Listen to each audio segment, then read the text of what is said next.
why would that be? It's going to be a meet and greet with Taylor Zarzar. Okay. And so we're looking forward to that. It's called Mike Check, driven by Two Rivers Ford, the South's most trusted Ford dealer. Fat Bottom Brewery, really cool place. And these guys have been here since 2012, one of the 4 original Nashville breweries. And we are in the Nation's Neighborhood Brewery, specializing in creating a beer for everyone's taste. And we did a tour of the brewery a little while ago. So did. And it's fascinating, man. Yeah, that's when I got introduced into, what was it, beer cheese? What's the name of it? We stick the little bread in there. You've never had beer cheese before? Yeah, and I did. Oh, today? No. No, I had it. No, it was like a few months ago. No. Like a year ago? Like a year ago, yeah. Oh, really? Wow. It was about this time. A few months ago. Mm-hmm. Yeah, man, it was a good time. We went through the brewery and everything, told us how we got to taste test some beer, and then came out, and they brought us some beer cheese, because I told them I never had beer cheese. And guess what, y'all? It's pretty good. I'm going to be honest. You know what I mean? Like, if I had the choice, now this is how you stretch out here now. If I had the choice between nachos and the cheese that go on there, or beer cheese that came from here, I'm going to take the beer cheese that came from here. I love it. I can't hear myself. Join us today. Did you turn it up? Yep. You waiting on Buckner to do it? No, I turned it up. Can you do it? I think I did it. All right. Well, join us now, today. Turn me up a little bit more, Buckner in the headset. Just myself, I think.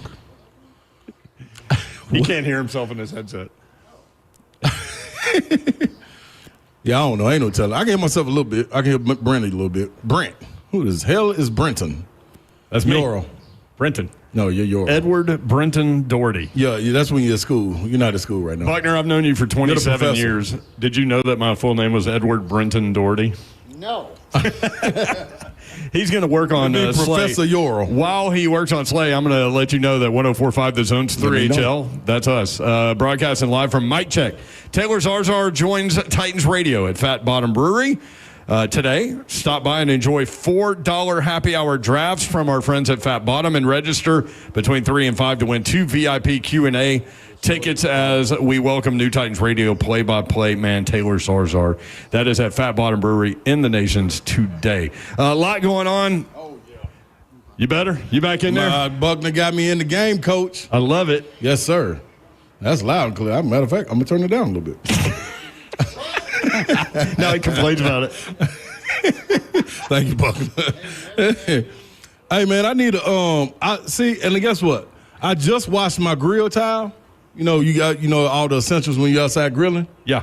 Did you ask me something and I just veer off? Nope. Okay. Yeah, so, you got the grill tile. I just washed it because of course I'm not going to grill because my leg hurting, but I thought about bringing it out here. But then I looked and said, we're inside. And that was a trick. Because we are outside, out here with the people. It's a lovely day if you want to be outside. You know what's funny about that? We had a nice breeze until you got here. Yeah, I guess I stole the breeze. Didn't we?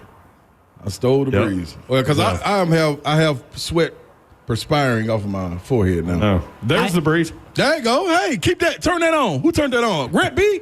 Way to go, Brett B. Brett B already out here turning on the breeze. So you know it's going to be a cool day. Brett B looks good. He's got a fresh cut. He's going to jump on the show at 4 o'clock. Or 3:45. He brought the cool. I didn't bring the cool. They call him the breeze. I like it, yo. Rhett the Breeze Brian? Buckner's literally the only one that got that. Yeah. Like, but you liked it. I just like it because it came. You know what I liked? What you like, yours? I like the fact that you're single betting now, because I looked at that parlay last night and everything hit except for one leg. And who picked the one leg?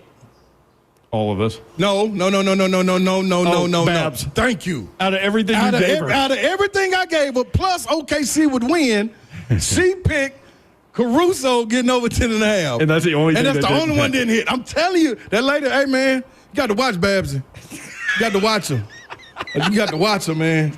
She'll put some hocus pocus on your numbers, man. I'm telling you. Should you be listening to someone who's like on a high in Vegas? That's what I was saying, Zep. That's what I said. It caught me. Well, wait. To be fair, she got it from you. No, but my alarm went off. As soon as she asked for it, I was like, wait a minute, Babs asking for, are you asking for a parsley? As soon as Babs was like, yeah, I like that one. I'm not going to bet anymore. See, that's what I'm not going to bet it anymore. I should have known, but I let my heart and feelings get involved with my mind and money. See, you were so excited that Dawn was getting into the parsley. She was getting into the parsley, and you just like overthought it. I was bamboozled. I was fooled. Plymouth Rock landed on me. Fool me once. Was that Do the Right Thing? No, Malcolm X right there.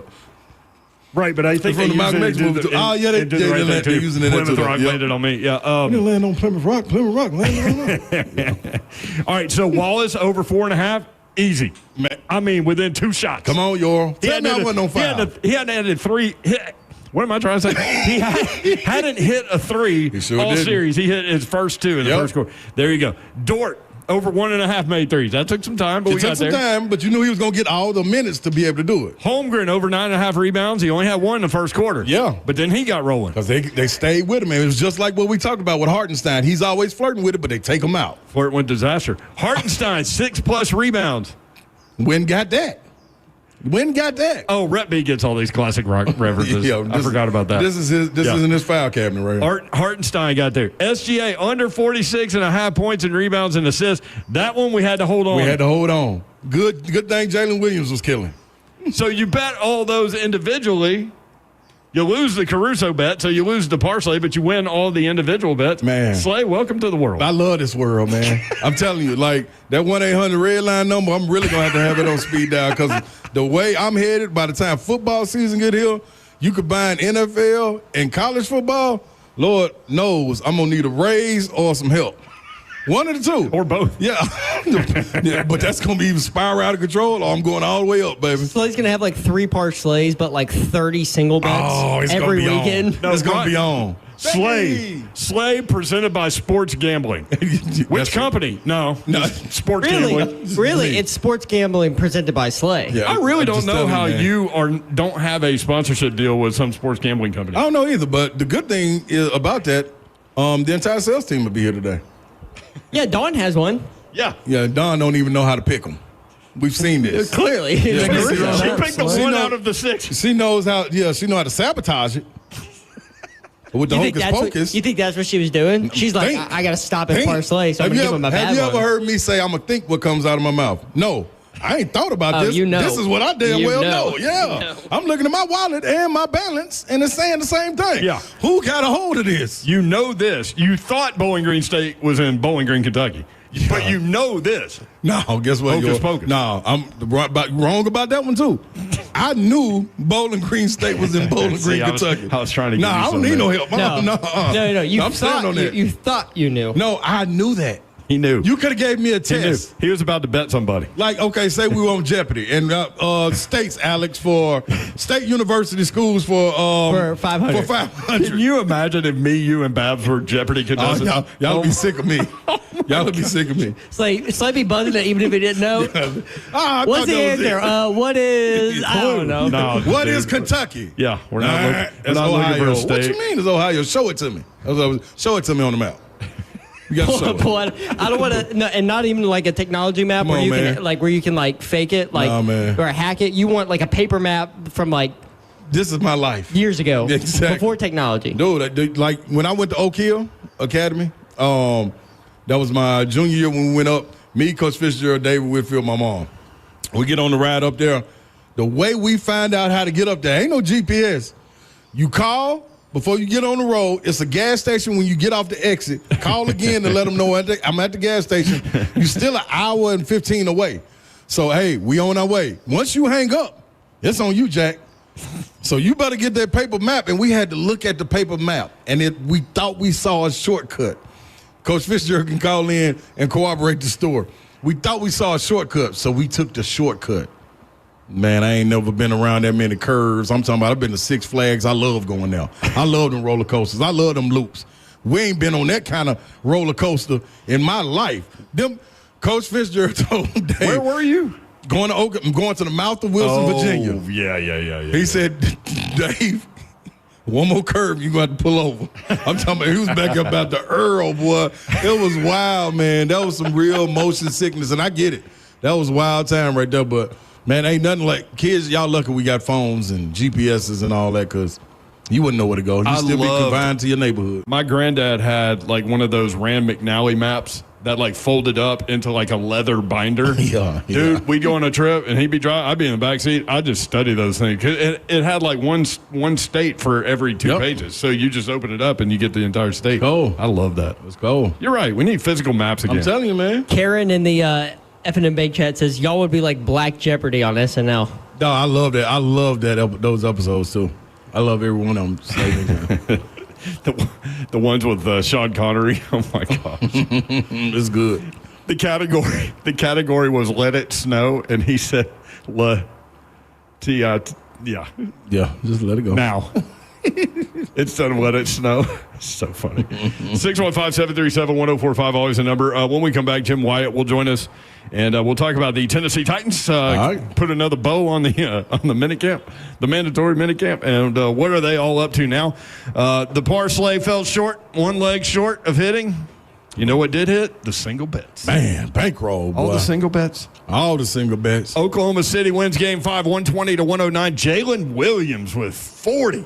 Went off. Like, we knew SGA, right? And basketball people know Jalen Williams, but now, General Pop. Yeah, the world's been introduced to him. That dude can play. And they are set up, too. That is a young team with movable pieces and draft picks coming and all kinds of things. Game 6 is Thursday night in Indy. Will Indiana force a Game 7? We will talk about it. Oklahoma City favored by 4.5. Stanley Cup final. Game 6 is tonight.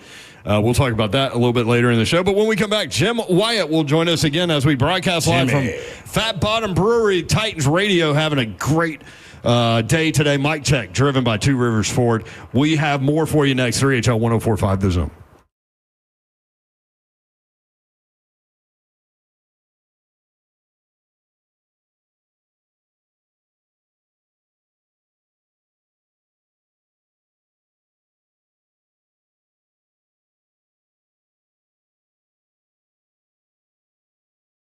Want to tell you about United Structural Systems. United Structural Systems, a foundation repair and waterproofing company that has served the Middle Tennessee area since 1994. If you're having foundation repair issues, maybe you don't even know, here are some symptoms. When it's hot and dry weather, maybe you notice soil cracking and pulling away from your home, leaving holes or gaps next to the foundation. Or your bricks cracking, walls bowing, doors, windows sticking, drywall separating. These are all signs of possible foundation issue. Your house may be trying to tell you something. I've got the company that can help you out with your foundation repair needs, your waterproofing needs as well, and that is United Structural Systems. Check them out online, USSTN.com. When it comes to large home repairs, a lot of times homeowners pretend you don't want to see the warning signs. You're afraid of what you're going to hear. This is especially true with waterproofing and foundation repair. It could be something big that needs to be fixed. It could be a small problem now that will become bigger, or it could be nothing. Bottom line, you don't know what you don't know, and you don't want to be sold something you don't need. You need peace of mind. United Structural Systems is the company to give you that. Homeowners trust USS, keeping homes dry and stable. We guarantee our best. Call USS 615-488-7855. USS, serving Middle Tennessee, Southern Kentucky, and Western Kentucky, online at USSTN.com.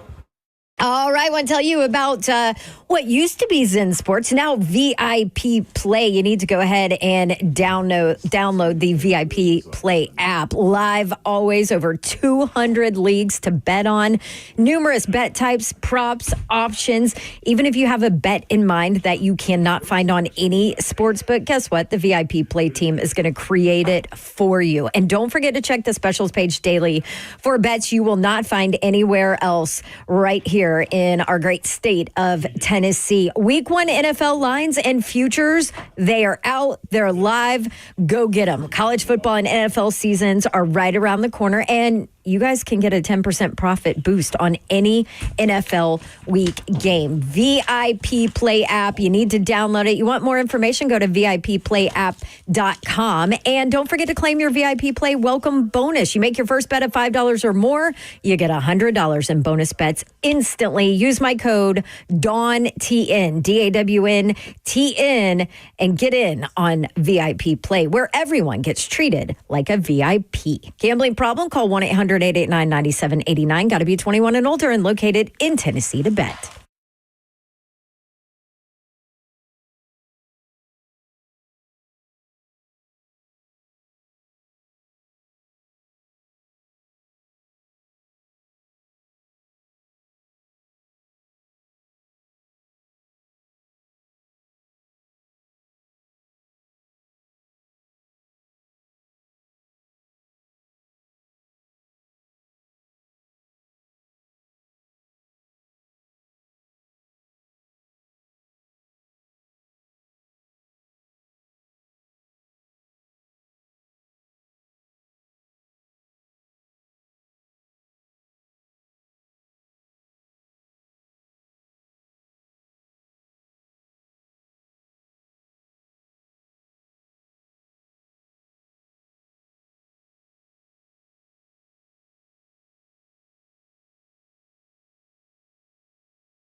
3HL 104.5 The Zone. Taking school outside today. Yeah, buddy. 104.5 The Zone's 3HL. That's us, Slay. Oh, us. Babs is on assignment, by the way. She'll be back tomorrow. Yeah, Babs. Yeah. Come on back, Babs. We're broadcasting live from Mic Check. Taylor Zarzar joins Titans Radio at Fat Bottom Brewery for a little get-together. You can stop by and enjoy $4 happy hour drafts. Man, that would taste good right now. Man, anything. As we sit outside. Anything liquid? Yeah, like a water, anything. Stop by and enjoy $4 happy hour drafts from our friends at Fat Bottom Brewery and register between 3 and 5 to win 2 VIP Q&A tickets as we welcome new Titans Radio play-by-play man Taylor Zarzar. Zach Lyons is here. Zach Lyons is in the building. I don't like how Hunter was just freelance walking around my ankle like it's not hurt. All it was going to take was one tap. Your ankle's hurt? My knee's already messed up. Yeah, I know. Now it's my ankle. Aware. Oh, your ankle? Yeah, like because you were overcompensating. It's blue. Bit? It's actually blue. Oh no! And I'm black. So for you to be bingo card. Are you name? Are you kidding? No, I'm saying for you to be able to black? see for you to be able to see the color blue on me, dog. What did you do to your ankle? It's from the overcompensating. Yeah, really? Overcompensating. When I wasn't walking with the crutches. Also, I was limping like that. Why is Zev's sunglasses on crooked? It's the headphones. Yeah, I like it like it look like Zev fried, so it's cool. I like it. When you're outside at a brewery place, that's how they're supposed to tip. Oh, yeah, that's how you're supposed to look. Yeah, that's the dress code. You fit in, yeah. It's like Weekend at Bernie's with his glasses. I will say this, the video and the audio of the home run that you gave up in high school, I was thinking about it. You did make a nice pitch. For a guy to hit the ball that hard, you caught a lot of the plate. So you threw a strike. Like, you hear from the dugout, throw strike. No kidding. What do you think I'm trying to do out here? I hung a breaking ball right over the middle of the plate. And wasn't he trying to throw a breaking ball? I was. You need it was a slider that didn't slide. Okay. You need to announce your authority with a fastball. You need to shake it off like it wasn't the first nuclear. It wasn't the first pitch. I'm going to be honest. You're trying to slide on it. I'm going to be honest. I'm not sure my fastball was much faster than my slider. Yeah, so you just threw what you had right then. That's all you did. I reached in Babs' purse basically and just grabbed the first thing I felt. Yeah. And it was a non-sliding slider. That was a hocus pocus ball then. Pretty much. Yep, man. Jim Wyatt. He was not full. From TennesseeTitans.com. Jimmy, what's up? How are you? Not too much. How you guys doing? Doing all right, Jimmy, man. How you doing? Hanging in there, huh? No camp to go to or nobody to follow right now, Jim. What are you doing with your time?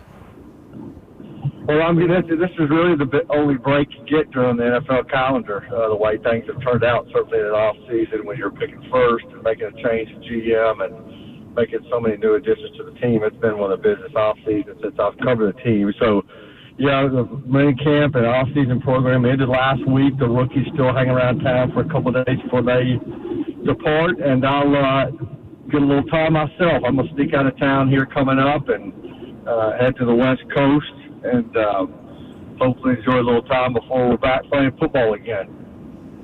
Love it, man. At Jay Wyatt Sports, Jimmy Wyatt, TennesseeTitans.com. You can watch the show live, YouTube, Facebook Live, Twitter, and Twitch. Oh, look at this. I'm headed to the West Coast. I'm not headed to the West Coast. I'm headed west, I should say. I'm not exactly going to the coast, but headed west. Like the Donner Party? I'm actually going to Vegas to see Kenny Chesney in the Sphere this weekend, and then turn that into a national park. Then going to Zion National Park and Bryce Canyon National Park after that. To the 8 people that got the Donner Party, congratulations. If you know, you know. Jimmy, Babs is in Vegas. They went to the Kenny Chesney show at the Sphere, and we have not heard a report yet. Okay, well, I'm trying to avoid spoilers. I know a couple of people. I know Madison Blevins. I follow her on Instagram, and I saw she went a couple of weeks ago and posted a couple of pictures. I'm trying to avoid spoilers. I saw you two in the Sphere Super Bowl week as a guest at Chili Pepper. Just happened to be, he had an open ticket. I happened to pass him about an hour and a half for that show. He had a ticket open up. And so I saw you two, and when I left there, I said, I'm going to take my family to see the Sphere because it's such an incredible place, but wanted to wait until somebody performed that they all liked. And I've got a traveling party of 6 these days with my wife and my son and his girlfriend, my daughter, her husband. So 6-pack is rolling out to Vegas to see Kenny Chesney, and it's a spectacular venue. I love it. That's good stuff right there, Jimmy. Waters are being delivered. Look at that, Slay. You just say things into a microphone and things happen. We so needed it. The next thing we need is that draft beer that Zach Lyons has over there. Hey, by the way, his right middle name is Richard. It's appropriate. Great name. Look, Little Richard. His dad is Big Richard. Insert jokes here. All right, Jimmy. Titans head coach Brian Callahan said this about running backs Tony Pollard and Tyjae Spears. Quote, I think in a perfect world, it's a healthier division of labor. I like really both of these players a lot. I think we can do a better job of managing the load so that both play a little more evenly.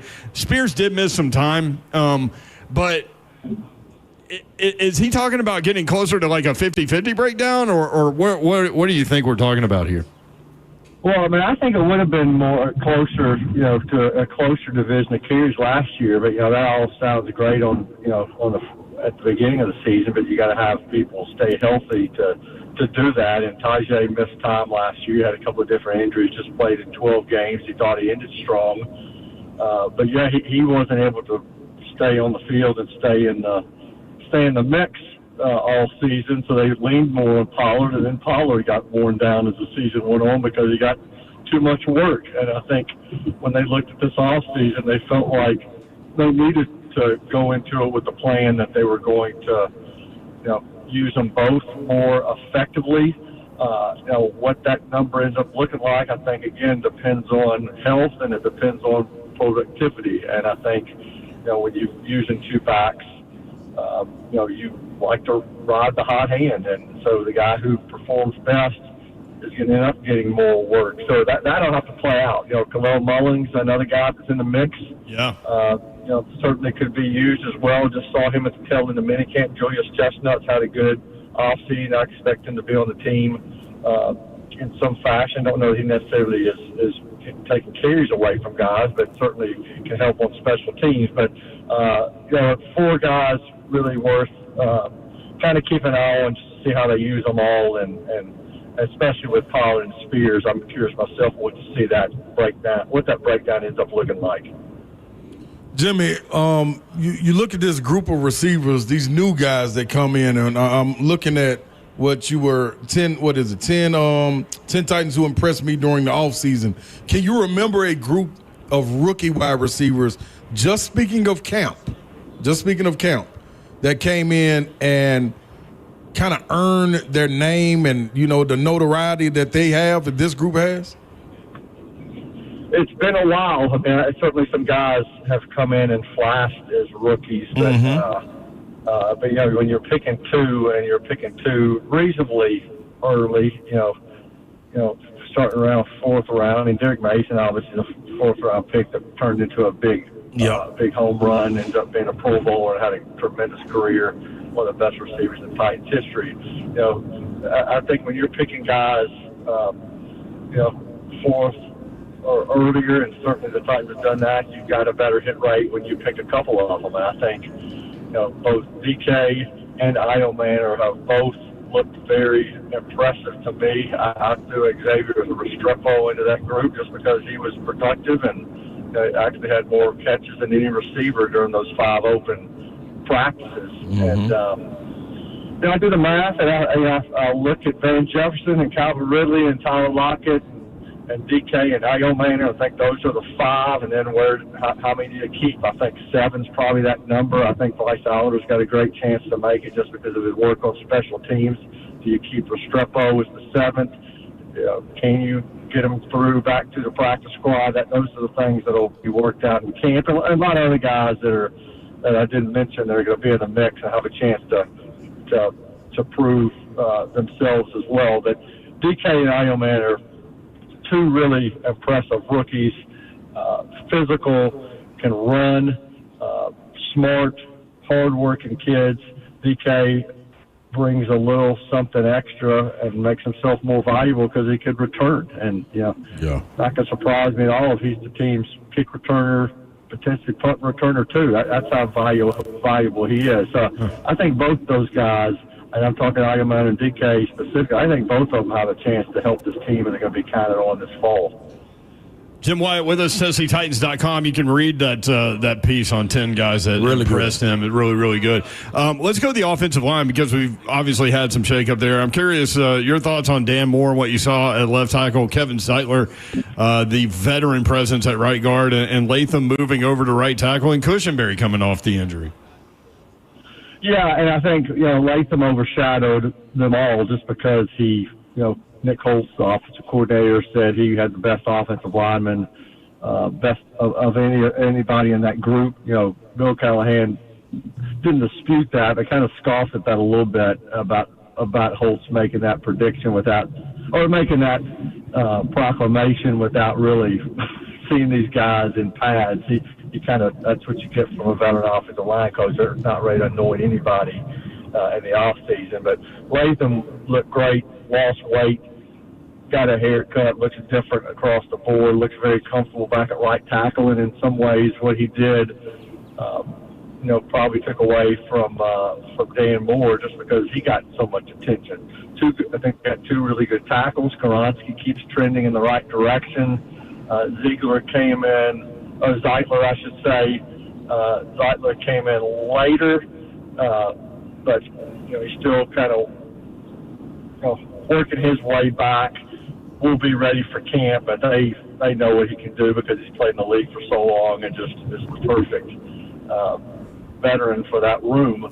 And then you mentioned Cushenberry. I mean, he's the question mark, and I talked to him last week just about his recovery and where he is, and he's being somewhat careful about making any kind of guarantees that he'll be back for week one. Says he's trending in the right direction, optimistic about it, but his body will tell him. So the hope is he's back in the mix week one, and those guys develop some quick chemistry together. Jimmy, when you leave out what happened during the year, as far as the record, the frustrations from the coaching staff, the players as well, and you see where the season ended. Now, going through the draft, going through the process, going through the trade, now getting into this mini camp, and getting to this break right here, where do you see Coach Callahan and his staff as far as emotional? You feel like it's a second win? You feel like they've been given an IV and they're now hydrated? Like what do you see this coaching staff? Well, I think Brian, specifically having having a season under his belt and knowing, how he wanted to do things heading into this off season has helped him. I mean, he's talked a lot about, just filling up notebooks of things that he liked about his rookie year as a head coach and things that he'd like to do better. And I think part of that is just trying to build, teamwork and get guys to be on the same page, and he did that, with some more competitive drills during the off season and dividing the team up and changing guys around the locker room so they got to know each other better. And I think he feels like, and I think everybody feels like, this is a pretty cohesive unit where guys are going to fight for one another and are excited about being there. And I think one of the biggest additions he made was bringing in John Foss as a coach, special teams, who somebody you can just count on, knows what he's doing, is going to get it right. Bernard Wilson and Nick Holtz, now have a year under their belt as coordinators. I think you have to feel good about that. So I thought it was a really good off season, and but still got to go out there and win games. And tough start to the season, obviously playing at Denver, then coming here and playing the Rams, back-to-back playoff teams. But I think this team feels like it's going to be more competitive. It's going to win more games. Obviously, a lot hinges on the quarterback position. But I think it was a successful offseason for this group, and I think players are genuinely excited and optimistic about what could happen this fall. Speaking of the quarterback position, Zero Star, the Cam Ward story, 6 episodes coming out on Tubi. What do you know about that project, Jimmy? I don't know anything about it. The only thing I've known is just what I saw. I guess who is that? Variety maybe tweeted something out about it. Yeah. I don't know when that filming started and whether it's picked up. We had, our video staff has been pretty deep in with Cam since the beginning of this off season. And same with Shador, same with some other guys this draft. But they went to some pro day and obviously workouts and with them at the draft and spent some time with people around him. I don't know when that process started for this series. I'll be curious to see it. Man, Cam's a great, hard-working kid, and I know people already question why is he doing something like this. He needs to focus on football. I can guarantee you, Cam is focusing on football. It's what he's all about, and that's what everybody in his camp is all about. But this may give us a little bit more background just about his past and what makes him tick. And so I'm curious to hear more about it myself. Love it, Jimmy. Great stuff. Again, TennesseeTitans.com. Check them out, and you can get all your content there. On the way out, I love your quarterback over there at Vanderbilt standing on top of a mountain saying stuff. I love the confidence. Yeah, what he did that on Busting with the Boys. You got to do something. You got to say some crazy stuff if you're going on Busting with the Boys. I think that's part of the agreement when they get you on the bus. Kind of like the Jerry Springer show. You gotta get some attention, and so Diego is not shy. But I love the confidence too, and sometimes the stuff may turn to bulletin board material, but I'd rather a guy have a little. He has fun, and that's right. Made it fun. Around that program. Yeah. When are you going on Buzzing with the Boys, Jimmy? I don't think I'll give an invitation for that. Yeah, I'm not. But I enjoy listening to them, and they're funny. I see Taylor, and I see Will at different events, and those guys have got a great personality and enjoy what they're doing, and. So I do listen to them and certainly get a kick out of their personalities. There he is, Jim Wyatt. Hey, have fun on the vacation. Be careful. Enjoy yourself. Appreciate you, Jimmy. Okay, appreciate you. Have a good one. Appreciate it. There he is, Jim Wyatt at J Wyatt Sports, TennesseeTitans.com. When we come back, the executive producer of Titans Radio, Rhett Bryan, will join us. We'll talk more Titans football as we broadcast live from Fat Bottom Brewery with the Titans Radio event. And we're having a good time. We'll be here until 6 o'clock, and you are more than welcome to come. Mike Check, driven by Two Rivers Ford, the South's most trusted Ford dealer. And the event will be fun. $4 beers here from Fat Bottom Brewery. We'll be right back. 3HL 104.5 The Zone.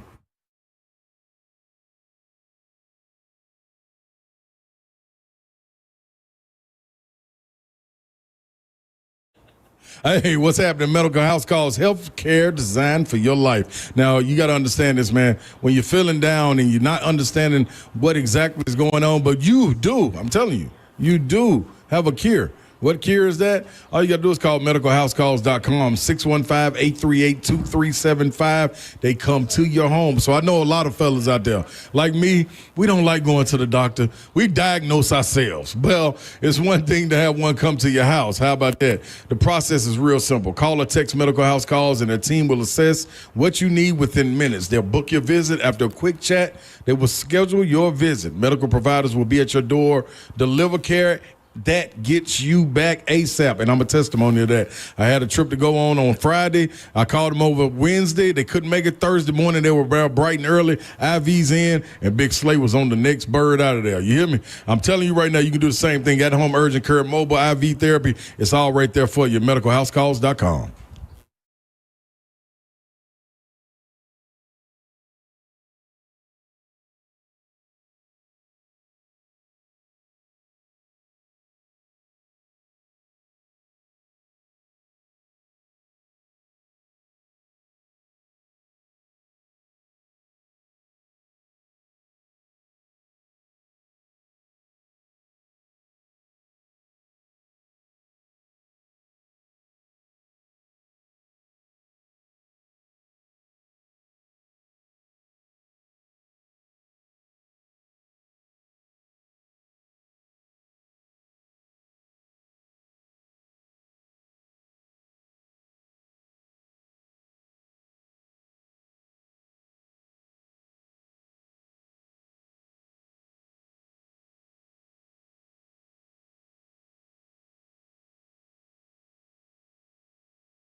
3HL 104.5 The Zone. Hope you're having a great Tuesday. We are. We're broadcasting live from Fat Bottom Brewery.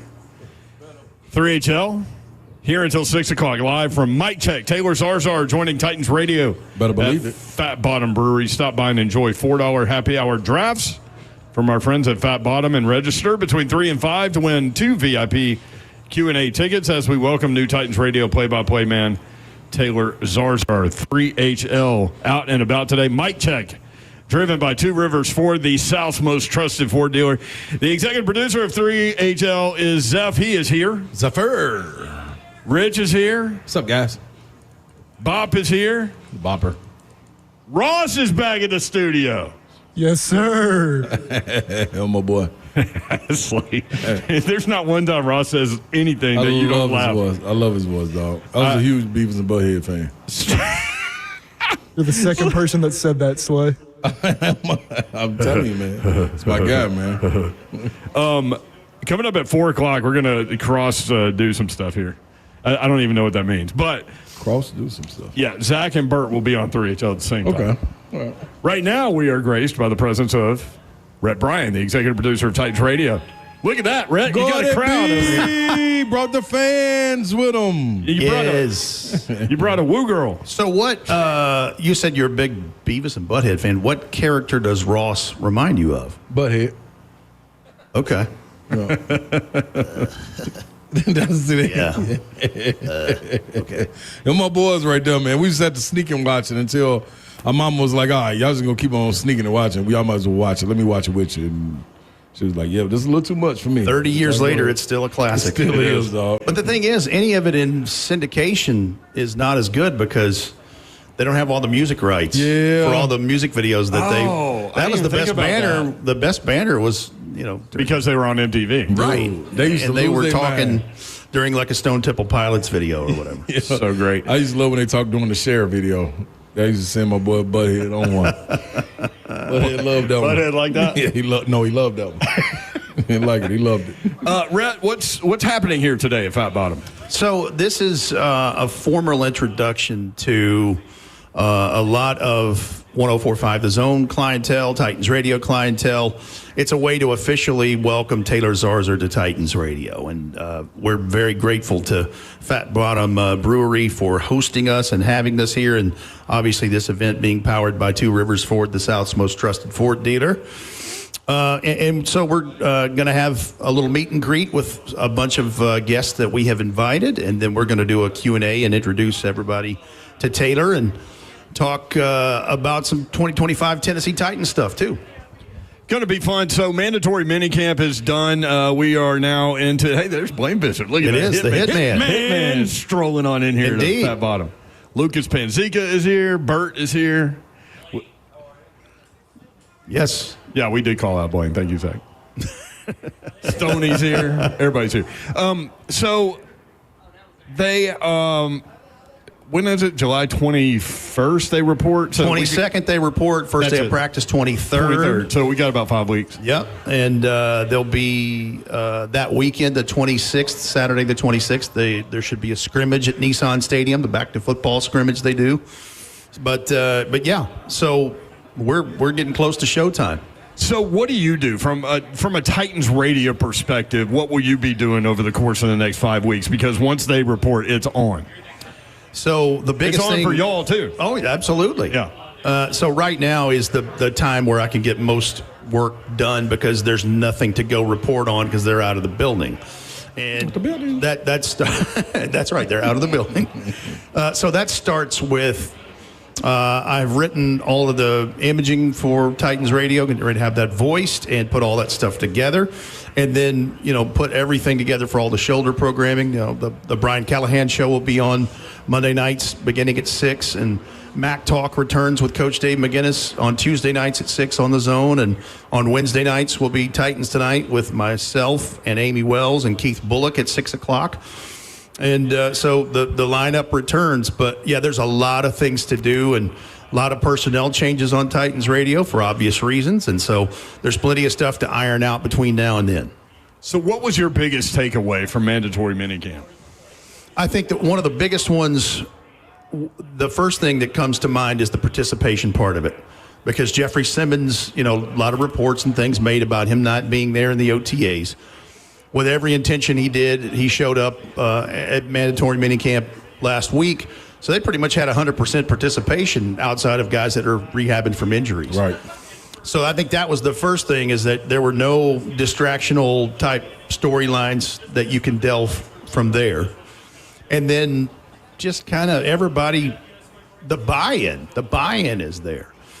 And then, the next thing that everybody wants to talk about is Cam Ward. Yeah. And the quick release and the fact that it was, most of the time it was on time, and just throwing, darts out there and connecting to guys. And most of the time it was accurate. Now, when we got towards the tail end of minicamp last week, and Denard Wilson, his defense is working on, red zone stuff to defend, and they're working on high and low red zone. It looked a little different than 7-on-7 and 18 straight completions. Right. Because they're like, no, wait a minute, hang on a second. We're going through little stuff at you. But, typical stuff of installation. And then, when they come back here in 5.5, 6 weeks, it'll be seeing how much retention they have from that. But yeah, Cam Ward, and just kind of, I don't know, that there seems to be a good vibe there. Yeah. I mean, I think for the veterans who return, they're just glad 2024 is over. Right. Like, it's the happiest I've seen Calvin Ridley since he signed a deal here, knowing that, they can put that in the rearview mirror, and they know they have a ton of work to do. But guys, in sheer numbers, this team is a young football team, and it's going to be heavily dependent upon on some free agent acquisitions and a lot of rookies. And you're talking about 19 free agents they brought in, and including drafted and undrafted, 23 rookies. And 44 of the 91 guys on the roster are younger than 25 years old. So that tells you where this is. And, it's rebuild, it's reset. Yeah, page is turned. That's right. Mm-hmm. And I'm very excited to see some guys that are close to getting back and doing work.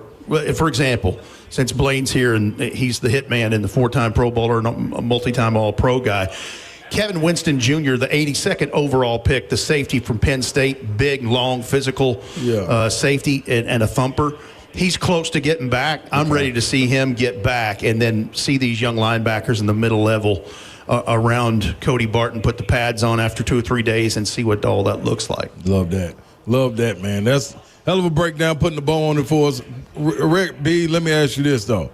Assembling this new Voltron crew of Titans Radio, what is the fabric of Titans Radio? Because we get all, you all, I listen to you guys all the time on Coach Mac's show, listen to Titans Radio during the game, and that family fabric that you guys have, how is that important to picking the group that you guys got going now? Well, let's say this. First of all, Taylor Zarzar has some mighty big shoes to fill in Mike Keith. Yep. And he knows that. And he knows that he's never going to be Mike Keith. He's Taylor Zarzar. Right.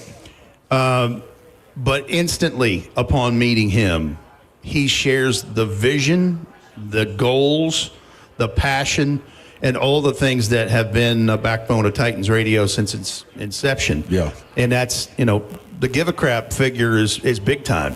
And I think that is the big byproduct of this, is who all is being introduced in this and has new roles and some increased roles. Right. They all care. Yeah. And because of that, great friendships have transpired and grown over the years. I mean, the guys that have left are some of my dearest friends in the world and longest friends I've had in my life as an adult. And it's because they all had the same kind of vision of having a top-notch product that the fans deserve, Titans fans deserve, to be able to tell the story about what these guys are doing.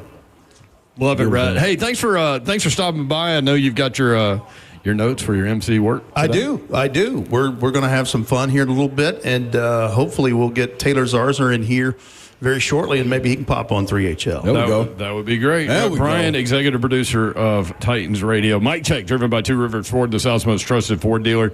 And we'll be here until 6 o'clock. You can stop by and enjoy $4 happy hour drives from our friends at Fat Bottom. And register between 3 and 5 o'clock to win 2 VIP Q&A tickets as we welcome new Titans Radio play-by-play man, Taylor Zarzar. Great job, man. We appreciate you. Thank y'all. Taylor just pulled up, so Thank you're you, going to get Gordon. him here shortly. Oh, there you go. Appreciate y'all. All right. So we're going to free flow today. Have no idea what's going to happen segment to segment. But it's going to happen. Got a lot of zone personalities here. Will Bowling just walked in. Will Lee Bowling. Will Lee Bowling. And the one and only. Peyton. The one and only. Yep. Yeah, She's here, I too. mean, I just watched Peyton when I was brushing my teeth. Oh, on News 2? You know, because she's an anchor. Yeah. Oh, okay, 11 o'clock. Y'all need to check her out. I'm just saying. I'm just saying now. All right, more 3HL next, 104.5 The Zone. All right.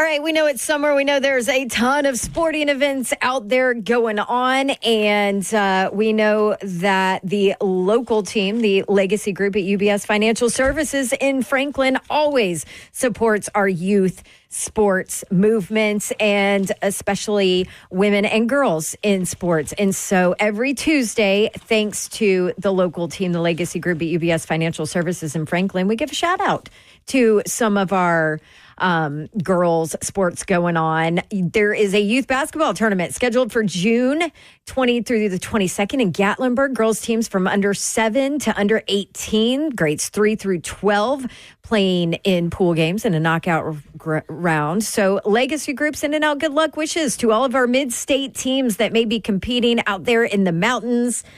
Games played at Rocky Top Sports World and Gatlinburg Pittman High School. For more information, go to the Mid-State Youth Sports website. All of this brought to you by the Legacy Group at UBS Financial Services in Franklin, Tennessee. If you have $1 million or more to invest and you want to do it with a local team, call financial advisors Brent Thompson, David Reynolds, Jim Candela, and Robert Reynolds at 615-721-4921. See if they can help you achieve your financial goals. For their client relationship summary disclosures, visit ubs.com/relationship summary. UBS Financial Services Incorporated, member FINRA/SIPC.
afternoon. It's 4:02. I'm Joseph Bonanno, live from Fat Bottom Brewery out here for a Titans radio event where they will be introducing the new voice of the Titans, Taylor Zarzar. Former Balls hoop star Kai Ziegler is appealing the denial of a motion for a preliminary injunction in his eligibility lawsuit. Ziegler is seeking a fifth year of eligibility at Tennessee despite playing the last 4 years for the Volunteers by taking aim at the NCAA's 5-year rule.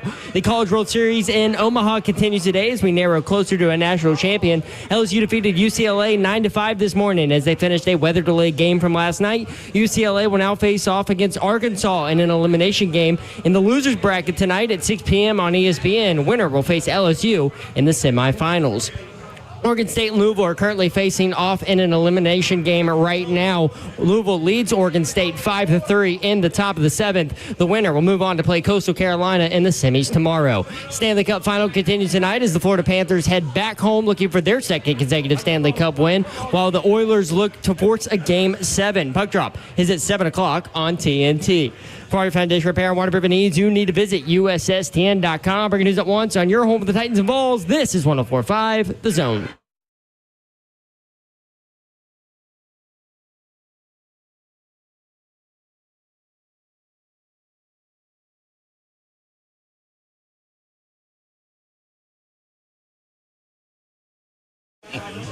HL 104.5 The Zone. Brent Doherty with you on a beautiful day in the Music City. Ron Slay is here, y'all. I'm in the building. I'm in the building. I'm in the Outside building. the I'm in the building. Hey, I'm in the building. I'm in the building. I'm in the building. I'm in the building. I'm in the building. I'm in the building. Ron Slay is, in fact, just outside the building. That is correct. Close enough to the building. Fat Bottom Brewery in the Nations. That's where we are until 6 o'clock. West Nashville, baby. Titans radio event. Y'all can come and check out Taylor Zarzar. He will join us momentarily. Mike Check, driven by Two Rivers Ford, the South's most trusted Ford dealer. 104.5 The Zone's 3HL. That's us, Slay.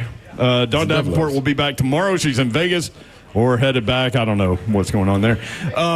Somewhere in between. Stop by and enjoy $4 happy hour drafts from our friends at Fat Bottom and register between 3 and 5 to win 2 VIP Q&A tickets as we welcome this guy, new Titans radio play-by-play man, Taylor Zarzar in the house. Taylor, what's up? How are you? Tighten up. Good to see you guys. Good to be back. I love it, man. Let's start with this, man. You had a busy weekend. Yeah. What a great golf tournament at Oakmont, and the course won.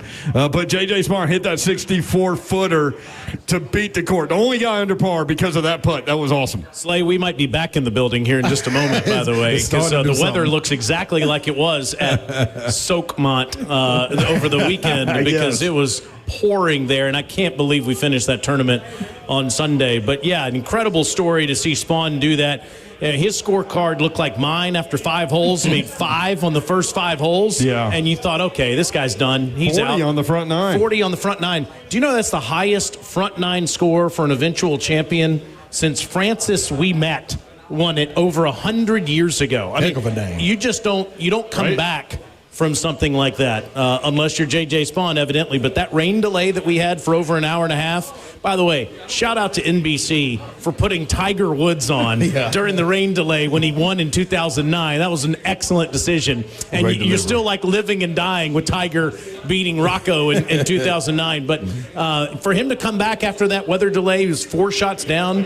For him to come back and win was just remarkable. Spent some time with him on Sunday night. We do the radio broadcast for Sirius XM, and he's a great dude, man. This guy is. I love it. We had a blast with him on Sunday night, and Taylor's showing me a picture. That's all right, man. Yeah, you know what's interesting about that? A lot of golfers are divas. You didn't say that, I did. But a lot of them pointed back. I can confirm it. Yeah, a lot of them pointed back to the rain as why they didn't play well. And I'm like, dude, it's the same exact conditions for everyone on the course. And J.J. Spahn had an interesting quote. He said, I needed that.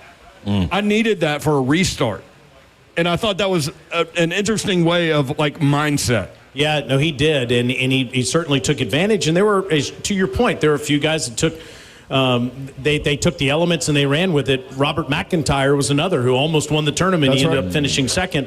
I will say this, though, in defense of LSU Tiger Sam Burns, that was casual water on the 15th hole. He should have gotten a drop from where he played that second shot. But I got you. It ultimately didn't determine who won.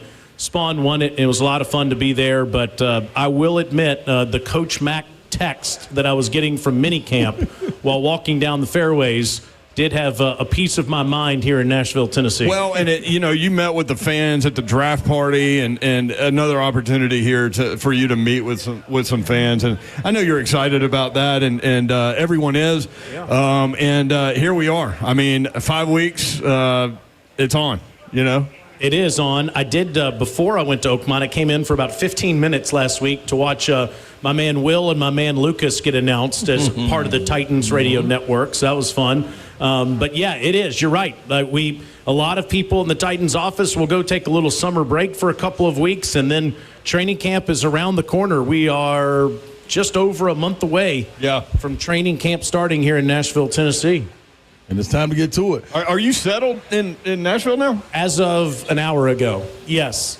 So pretty settled. We have a place. We have a place to sleep now. Yeah, that's good. That's like everybody else that moves to Nashville. My wife drove my truck from Charlotte, North Carolina, to Nashville in the last 48 hours. God love her. She's a beauty. She is unbelievable. That's a ride right there. I'm telling you, especially with what's going on up there in the mountains with the interstate. You can take that alternate route, but absolutely. So, Taylor, let me ask you this. What are you mostly looking forward to? Not even talking about the season. Yeah. I'm talking about being able to be there on the sideline, watch the field that doesn't get mentioned during practice. Field 1, Field 2, it's open. But to go through the process of being there and getting your feet planted on the ground, what are you first looking at? The way Callahan comes out, looking at the way Cam delivers, what you looking for? Slay, I could pick 100 things I'm fired up about. Yeah. I mean, the receivers, to see what kind of depth we have at receiver now, the running game, the offensive line I think will be improved this year, but I'm not going to mess around with you. Okay. I'm looking at number one. Yeah. I'm looking at this guy, and I'm seeing how much leadership he immediately has over this team, because what I witnessed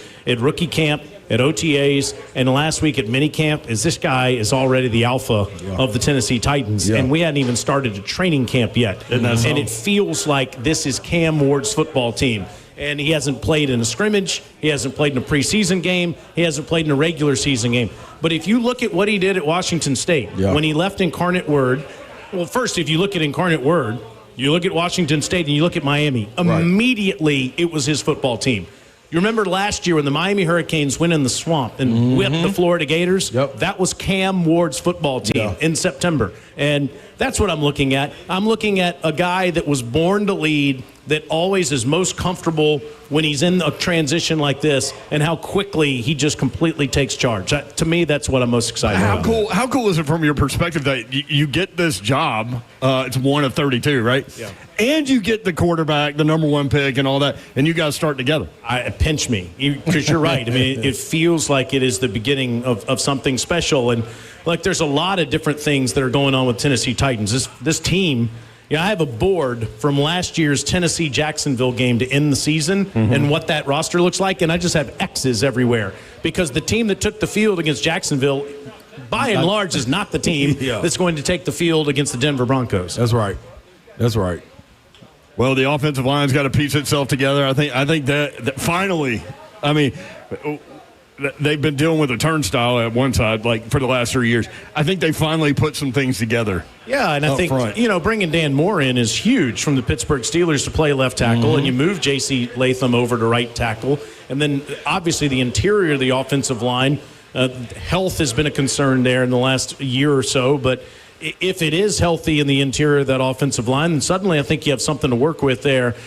I think anybody inside the Titans organization would tell you that this isn't a finished product yet. Yeah. But I do think that you're going to see some real progress in 2025. Now, look, I think that if we were sitting here 2 years ago in Houston, Texas, when C.J. Stroud became the quarterback of the Houston Texans, I bet you that talk shows in Houston were saying, I bet you the Texans will be better. Yeah. They won't be one of the worst teams in the NFL. They'll be better. But no one was saying they would go to the playoffs. There you go. They did. Yep. They did go to the playoffs in the first year. I'm not saying that's happening here. Yeah. Right, but it's possible in today's NFL. Exactly. Yeah. You get the quarterback spot right. That's right. Anything, and especially in the AFC South. Look at Washington last year. I mean, they go from 5 wins, and for the first time in 20 years, they're 1 win away from the Super Bowl with a rookie quarterback. So you're right, not comparing, but it is possible. The NFL, the way that they have it set up, offers hope. It really does. And having said that, I think that all of us wonder what kind of pass rush do the Titans have this year? What kind of tackling do the Titans have this year? Yep. How young and inexperienced are they in the secondary in certain parts? Those are questions that we all have going into the season that will be answered in late July and in early August. All right, you're at home right now. You just told us. Yes, sir. Moved in, wife drove in. But let's take away from that. Let's step away from that for a minute, Taylor. Okay. Let me put you in your other home. The big eye in the sky in the booth. You're comfortable up there. Yes, sir. You got a cast of characters around you, though. And listen. That's a good way to put it. Yeah, this is a cast of characters. Red Bryan, Coach Mack, like the list goes on and on. How are you going to tame Coach Mack? That's the only question on my mind. How do you tame Coach Mack? I'm not going to tame him. I'm going to let him loose, man. I mean, he's one of the more entertaining people in my life. I love it. I mean, constantly he's constantly coaching everybody else in his life. I mean, he came up to you today wondering how come you can't get up and what's wrong with your meniscus right now. Yeah. No, I'm not. I love it. I think he's highly entertaining. I can't wait to see who he calls a dude in the first 5 minutes of the game against the Denver Broncos. It is a gift to be sitting next to him, and to have Red up there is going to be great. Yeah. And then obviously we're going to have Will and Amy on the sidelines for home games, and Will will be traveling with us on the road, and Lucas will be back home in your studios here in Nashville. That's a heck of a team, man, and we're really pumped to be. I'm really pumped to be part of it. Well, we're glad to have you here. Thanks for hopping on with us. You're going to be meeting with the fans here in a minute. Mike Check, driven by Two Rivers Ford, and Taylor Zarzar here in attendance. You can come. Fat Bottom Brewery. That's where we are. We'll be here until 6 o'clock. Good to see you, man. You too, my friends. Absolutely. I love being on with you guys. There he is, Taylor Zarzar. More 3HL next. 104.5 The Zone.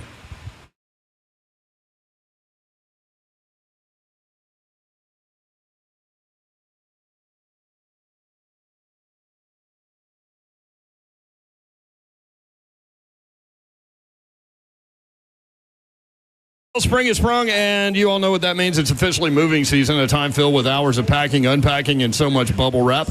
But the first thing you should do when moving into your new home is make sure that the Wi-Fi is booming with Xfinity. It's super quick and easy to set up. Then, boom, you'll have your new home hooked up with the ultimate Wi-Fi experience, faster than the time it takes to parallel park a moving truck. Then you'll be back online with the most reliable Wi-Fi with the best in-class equipment from Xfinity, so you can just kick back, relax, and stream your favorite movies and TV shows while someone else deals with all those boxes. Because with Xfinity, the only thing you'll have to worry about is remembering where you packed the remote. Make the right and easy move with Xfinity. Learn more at Xfinity.com/move. Restrictions apply. Not available in all areas. Most reliable Wi-Fi claims based on OpenSignal Awards USA. Fixed Broadband Experience Report, August 2024.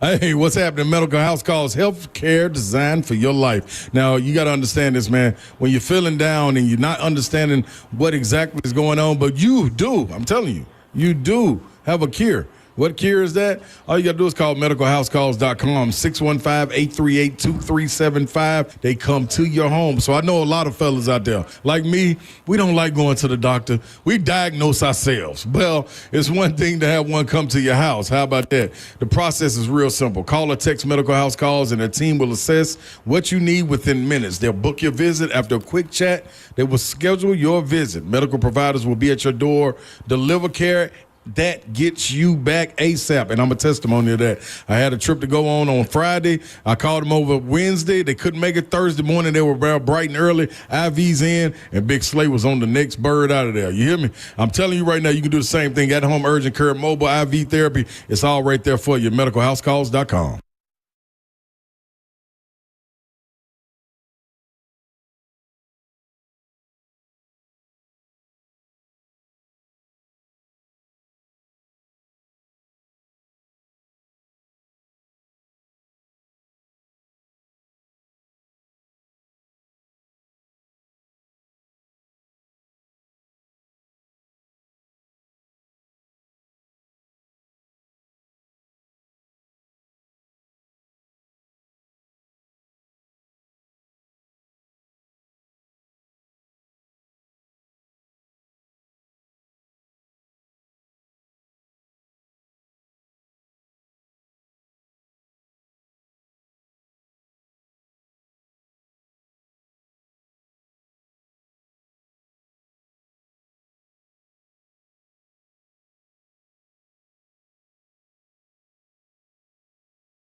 So Ross just said into our headphones, "There's a hell of a table right here." What'd you say, Bert? Just count us in. Hey, man, I got to give a shout out, man. Our little niece, man. Reagan just slid over here, man. Just sliding right on through. Dude, we met Reagan, 5 years ago? We meet Reagan 5 years ago, I think? I think 4 it was years like ago? How many years? 7. 7? She was 7. Oh, she was 7. Bubba can't hear all of us. Yeah, okay, yeah. Bubba from Dixon, y'all.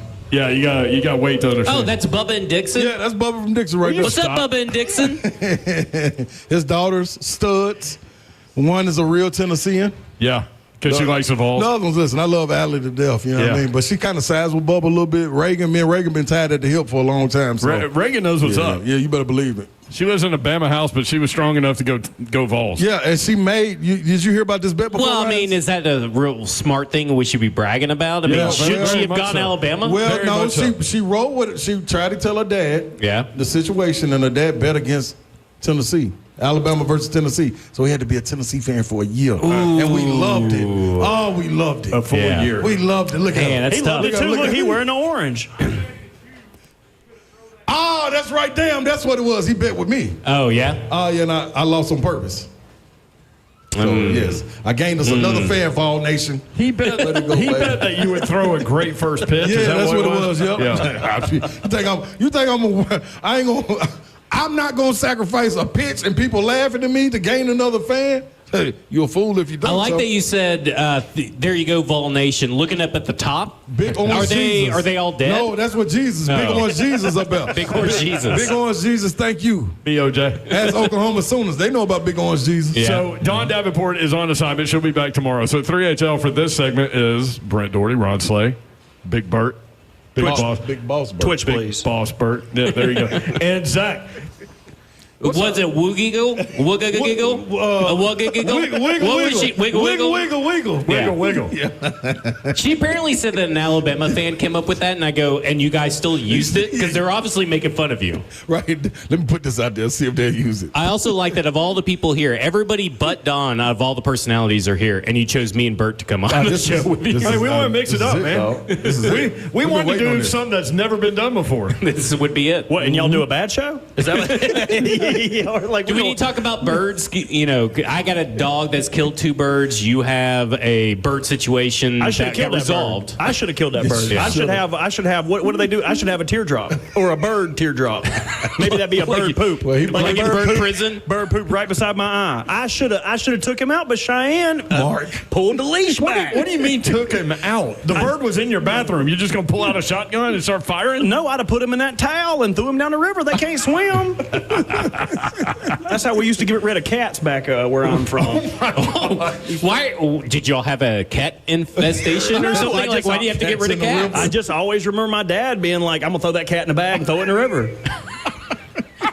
But did you all ever do it? I wasn't never present for that, but I got told a whole lot you got that my plausible cats. deniability So in the cat a murders. lot of times you go out drinking and end up at Buck's house, and he's got a lot of cats. And the cats get nervous when you come over? It wasn't ever nothing to do with me. See, like it didn't work out when I was a kid because you remember they used to tell you, "Oh, your Fluffy went to live on a farm." Well, Daddy, we live on a farm. Yeah. What do you mean? What do you mean he went to live on another farm? He moved. He packed his bags and moved his ass out of there. I don't know if that works for me, man. Also, why'd you have a cat named Fluffy? Well, that was a dog named Fluffy. Fluffy goes to the farms. Cats go to the river. I don't make the rules. I just lived there. I just live in the South. I don't make it in the South. All right, let's start with this. Let's throw a topic out to the group. You ready? Let's hear it. Vanderbilt is going to run Tennessee after this year, said Diego Pavia on Buzzing with the Boys. This is going to be the new staple of college football. It's going to happen here at Vanderbilt. Yeah, I mean, good for him, I guess.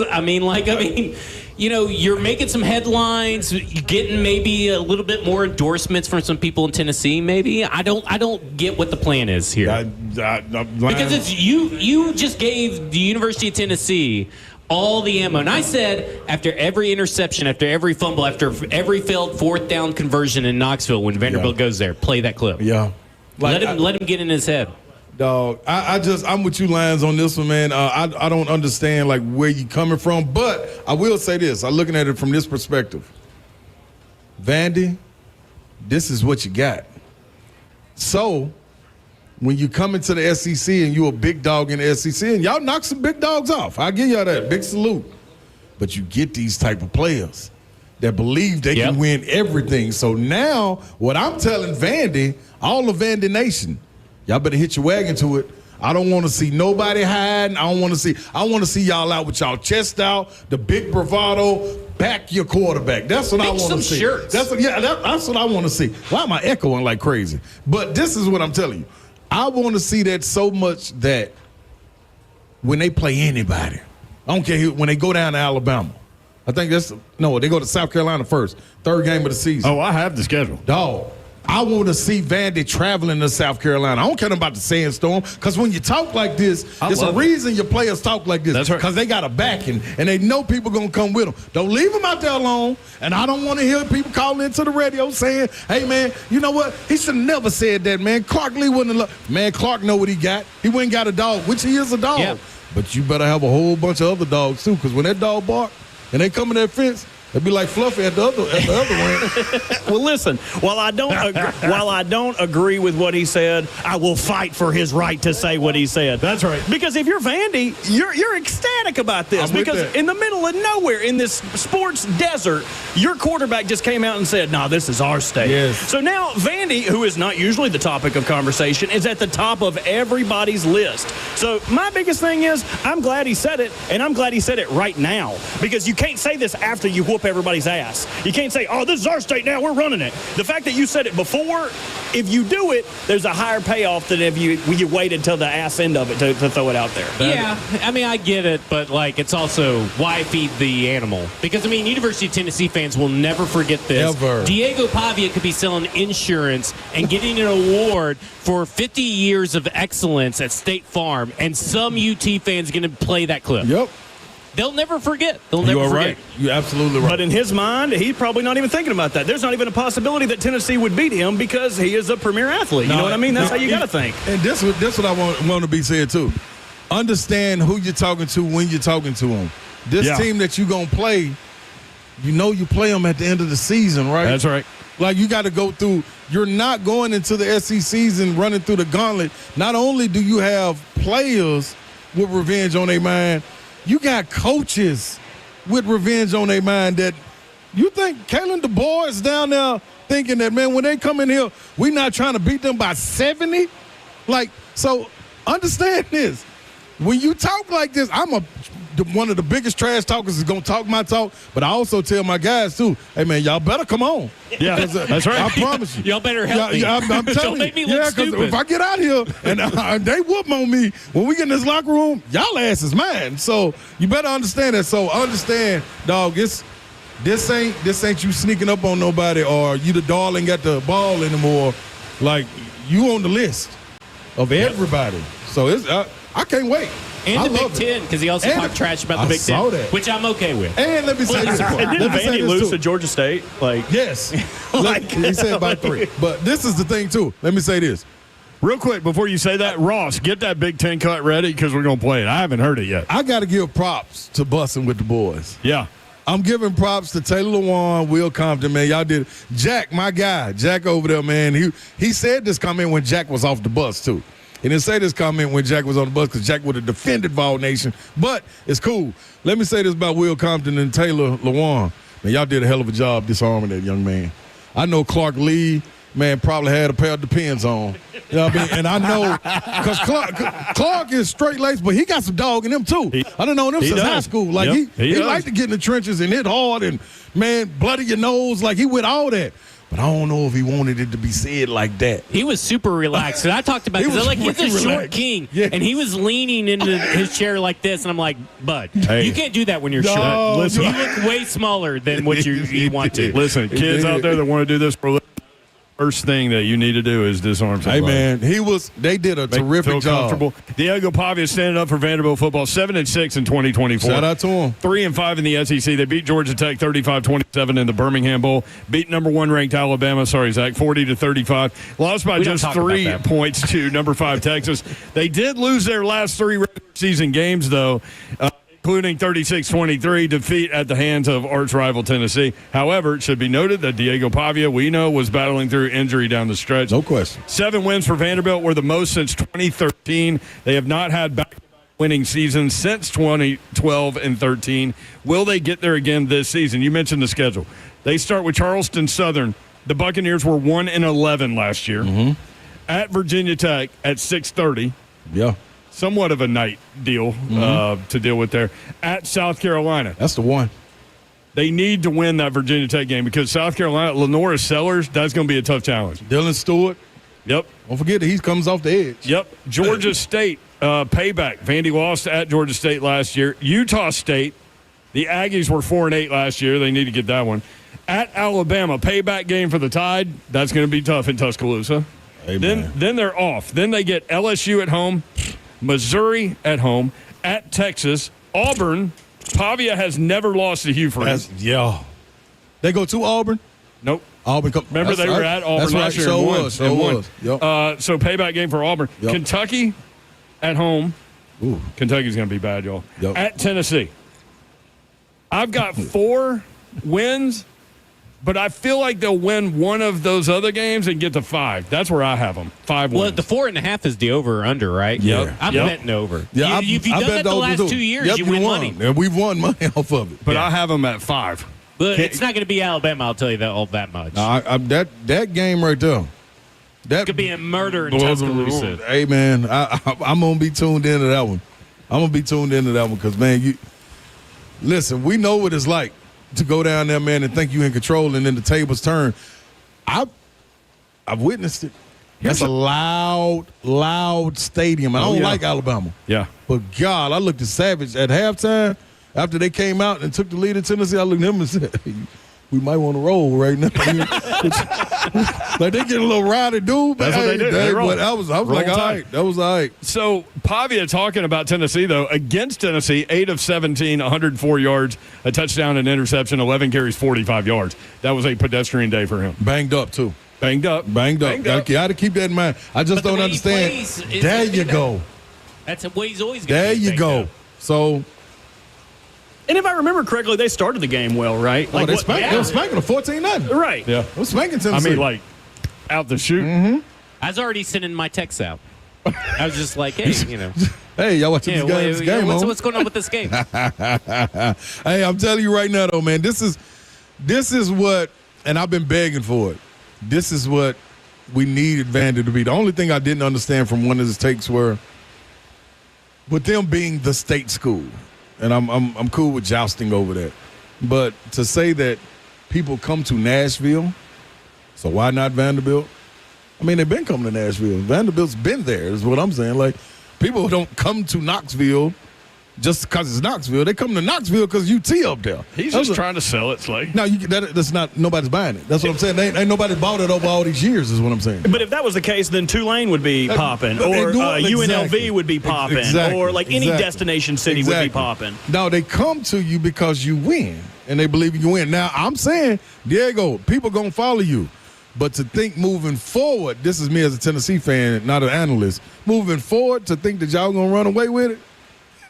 Well, they don't have a next Diego, right? Like, we don't know who that guy is on this team. Hello, Lions. They don't follow trees. Yeah. You hadn't seen him apply for a 18th year of eligibility yet? Yeah, you might. You can watch the show live, YouTube, Facebook Live, Twitter, and Twitch. Big Boss Bert and Zach Lyons are here. Vandy Man AD, we never hide, Big Slay.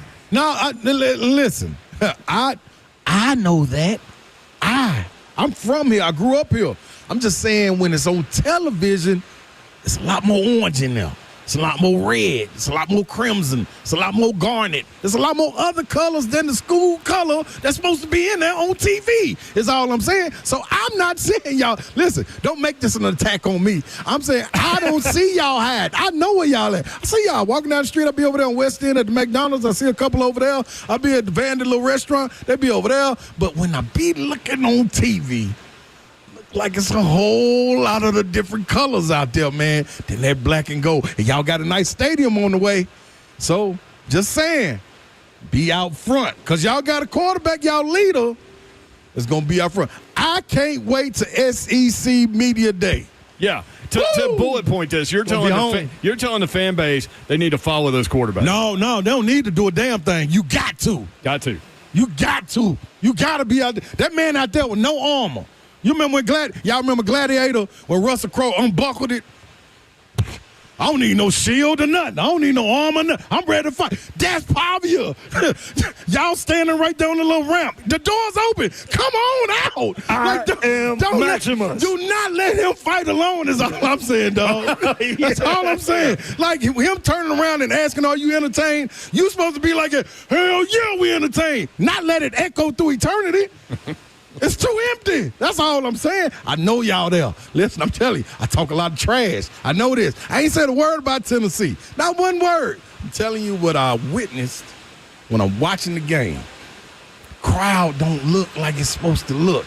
Y'all got a lot of great things going on now, man. So the small attendance that y'all have, let's let it grow. Make the attendance like the Gremlins. Pour water on it. If it got to rain every game, pour water on all the attendance so everybody can multiply. And then we'll all be out there, and we'll go get the Marguas. That's all I'm saying. Listen, I'm just here, man. I'm just here as a spectator. That's all I'm saying. I ain't here representing nobody. I'm a spectator. Slay's just like, let me help you. Let me help you. I've seen how this ends before. Yeah. We watched this story. I don't want them running across the little grass with their head, going back to meet their people like Maximus did. I want y'all to continue to fight. I want to put y'all back down. The next Saturday, y'all come out again. Gladiators! Come on, y'all. Help us. That's Ron Slay. Big Boss Bert is here. I kind of felt like I wanted to go mount up after that. I kind of felt like regulators. You feel me? That's what he's looking for. That's all he's saying. Zach Lyons is here. I got married here at Fat Bottom, by the way. Did you? Yeah, right over there. Right over there. When you told me that earlier, I thought you said you got married to a Fat Bottom, but you were saying you got married at Fat Bottom. Fat Bottom Brewery. Listen, my wife, very good looking, very hot. I am the reacher. She is the settler. Okay. So she settled for me. I reached for her. See, that's the opposite with me and Cheyenne. I settled. I hope you're listening, baby, on your way home. I settled and brought her up to the upper echelon of Big Boss Bert. I don't know after that bird video. Beautiful wife. Shout out to Lauren, who's probably is watching. Absolutely love it. All right, thank you guys for hopping on. This will probably never be done again. For y'all's sake, I hope not. Even though you're there in were management much better somehow. options, I just want to say. Yeah. More 3HL when we come back. We'll play the cut. Diego Pavia going at the Big Ten on Buzzing with the Boys. That's next. 3HL 104.5 The Zone.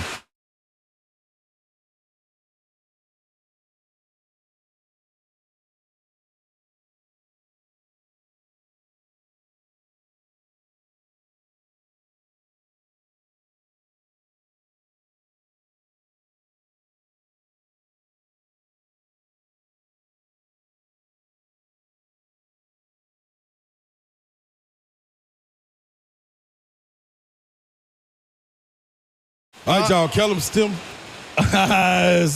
My bad, Euro. Sorry. You got really excited. I was motivated by Diego Pavia. Okay. I'm ready. Well, Kellum Stimso coming up. Brentwood Jewelry, I want to tell you about Brandon Amamali, Salem, the whole crew at Brentwood Jewelry. You need to get to know these guys. They are there to help you out. I saw Brandon and Salem and the crew last week. I went in there and got to get some watches situated with Sandy, the watchmaker at Brentwood Jewelry. Love these guys. For more than 50 years, Brentwood Jewelry has been proudly serving the Brentwood community in Middle Tennessee with exceptional style and exceptional deals every day. As a family-owned and operated business spanning 3 generations, they are deeply rooted in this community, from Salem's service in the Special Forces to his son serving as local firefighters. The Amamali family is dedicated to giving back in a time that is imperative to support local. Shop Brentwood Jewelry. They've got you covered. Any of your gifting opportunities that you come across throughout the course of the year, they will be able to help you out. Just go inside, get to know these guys, and they'll be able to help you out anytime you need them. BrentwoodJewelry.com is the website. Incredible selection of watches, including the pre-owned Rolex marketplace that they have going. Check them out online, BrentwoodJewelry.com. 7012 Church Street in the heart of Brentwood, just off Franklin Road. Exceptional style, exceptional deals every day for more than 50 years. Visit BrentwoodJewelry.com. It's my goal. Your go. What's happening, y'all? KellumStemCellInstitute.com is where you need to head to. Holistic stem cell therapy brought to your fingertips. It's your body, your cells, your solution Now, they can also harvest your body's stem cell and store them for future and continued use. These cells are your body's own healing cells, harvested and redeployed based on your needs. Stem cells attack the inflammation in your body, and we know that all autoimmune disorders derive from inflammation. So whether it's congestive heart failure, lung issues, autism or arthritis, it all can be handled. You sit in there and you talk to Dr. Kellum, get your consultation. That number is 615-850-4415. 615-850-4415. Know that number. Use that number. Get your consultation so you can talk to Dr. Kellum directly. KellumStemCellInstitute.com is the place. You just got to get there. Make all of your inflammation run away from your body. It's real simple to do. KellumStemCellInstitute.com.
3HL 104.5 The Zone, broadcasting live in a hurricane. I mean, basically, it was pouring a second ago. I mean, getting down, too. How about Big Boss Burt from the Buck Rising Show and Zach Lyons from Cover 2 on 3HL at the same time? That was good. I loved it. You know what we're going to do at 5 o'clock? What? Talk to the hitman. The other part of Cover 2. Blaine Bishop, as we broadcast live from Fat Bottom Brewery for Mic Check. Taylor Zarzar joins Titans Radio, meeting with the fans. They're going to be in there speaking, and you can come. Stop by and enjoy $4 happy hour drafts from our friends at Fat Bottom. Register between 3 and 5 to win 2 VIP Q&A tickets as we welcome new Titans Radio play-by-play man Taylor Zarzar. Let me be clear. I love that Diego Pavia said that. Oh, Blaine's going to hop on now. Let's go. Yeah, I told him. I want to hear what Hitman come around here. Hitman think about that too, man. But let me say this too about Diego Pavia. Let me finish my thought real quick. I love that he did that. Yeah. James Franklin came in here and he said, look, what does the losing have to do with me? Nothing. And I love that mindset. What other mindset you don't have? I know Ron Slade loved it. Hitman, this what I'm signing up for. I told y'all, listen, man. I knew it. Dude, I went to it might have been 3 years ago now. I think it might have been 3 years ago. So a recruiting visit with a kid I mentor. You know what I'm saying? And I'd never been on like the Vandy Walk. And I wouldn't say this then because like you don't want to discourage anybody for anything like that. And I mess with Clark Lee. But now it's changing. I came out on the Vandy Walk that they have going from the locker room to the field. And, dog, I was like, where's everybody at? Like, dude, it was disheartening. As a SEC Nashville school, guy. D1, Power 4, at the time probably Power 5, but these athletes who've been in here grinding, like, what you walking out to? Like, that's a shame. As a player, man, I don't want to have to be self-motivated every game. Like I want to wake up one day and be like, man, this ain't the time. But when I get to the locker room, I see you, and then when we run out the tunnel, it's like, this what it is. Let's go. You know what I mean? And we on. So I did say then, though, you saw the change coming with Clark Lee. Yeah. I say that to say, this is what you were looking for. You was looking for them dogs to go out there and follow. Now, the dog's barking. The gate's open. We know he coming out the gate, Hitman. Yeah. There's no ifs, ands, or buts about it. Who coming with him? And I ain't talking about his teammates. I'm talking about everybody else with him. Vandy Nation. Are y'all coming with him? Or are y'all going to sit back and be like, man, we knew he shouldn't have said all that, man. Like, come on, man. Like, why you going to give everybody bullets and board material? Newsflash. This is what all true competitors do. All of them unfiltered. Now, how they present it, how they say it, is one in the thing. It's different. But me as a coach in that spot, I probably would be like, hey, man, dude, don't never do that again. don't you dare do that again. But on the inside, I'm saying, oh, I'm glad he did that. I got me one. Yeah. I got me. What's your thoughts on it? They definitely know they got one. For sure. Yeah, they got a dog, a quarterback. Yeah, he's no question about it. And that breeds confidence too, not just to him, but to the rest of his teammates. Yep. So everybody has their own little style. He showed that last year who he was. Yep. I mean, he said that after the Alabama game and some other times, and people didn't want to believe him. At the time they didn't. I mean, because the past history tells you what the team is until he got there. And so you gotta respect a guy like that, man. I loved him. I watched him on the field. I was like, man, I was trying to figure out a way, what position he could play in the National Football League because he was shorter than me. I said, no way he's gonna be a quarterback. I don't see Doug Flutie out here, man.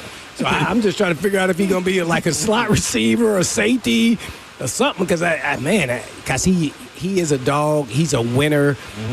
He exudes confidence. He was doing things out there. He really, if he was under like Saban or something, they'd be like, "Don't do that." Yes, don't do that. One time he spun out of a tackle and just threw it down the field. I'm on the sideline like, "Well, who you throwing it to?" Like, don't do that. Yeah. And it just went out of bounds. And I'm like, man. But then you saw him do another play, and he completed it. Yeah. It's funny that you bring up Doug Flutie. That's not a bad comparison. See, so I was trying to mimic somebody that he could possibly be. because the league is going to look at him. I bet that's why he came back. Then he, tried to get some more money, because I bet he was an undraftable player, because I don't think they know what he can actually play. Being like a 5'9" type dude, a quarterback in this modern era, that's unheard of. Can he play like slot receiver or something? I don't know. I don't know if he's twitchy like that. He's tough, right. so I see running back or safety. I don't know receiver. He just didn't seem like the twitchy type guy. You're right about that. Yeah. I don't know, but that's I thought that too, though. Receiver, what slide? So speaking of Doug Flutie, so you guys go in the Music City Miracle, and I remember that there was debate whether or not Rob Johnson or Doug Flutie was going to play in that game. Who did you guys want to see? Oh, I wanted to see Rob Johnson. I was so happy you saw? they benched Doug Flutie. I was like, this guy's a killer, man. Like he just figured it out, right? But he figured it out. They did really good, and then they were trying to play Rob Johnson because he got injured. Then he came back, and they was like, we paying this guy. We got to play him. And so I was happy because X marks the spot where Rob Johnson was going to be, and we're going to blitz. So we knew where he was going to be. Doug Flutie runs all over the place, man. You know where he was going to be. Yeah.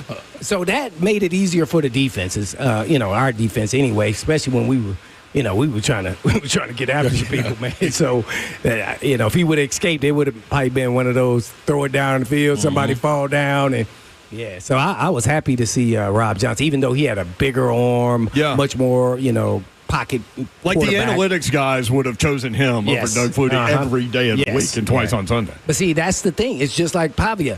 He had magic to him.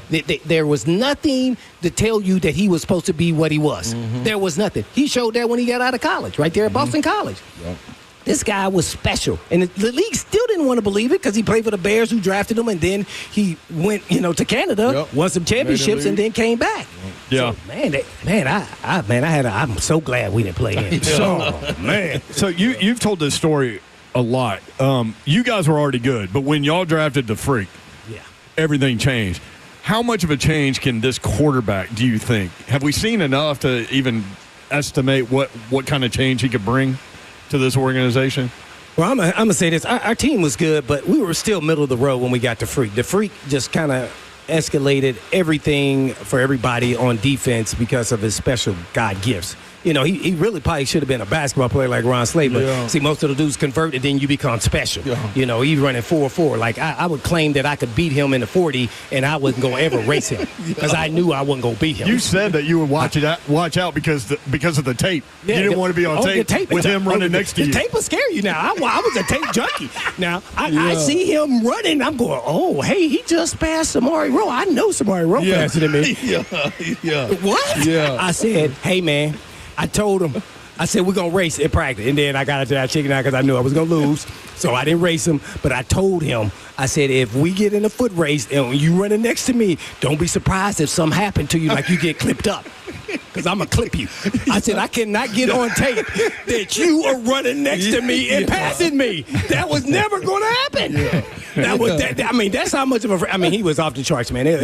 I'd never, and I still hadn't seen somebody like that. It was insane. But he was a converted safety in high school. Yeah, that's right. So he was super gifted, man.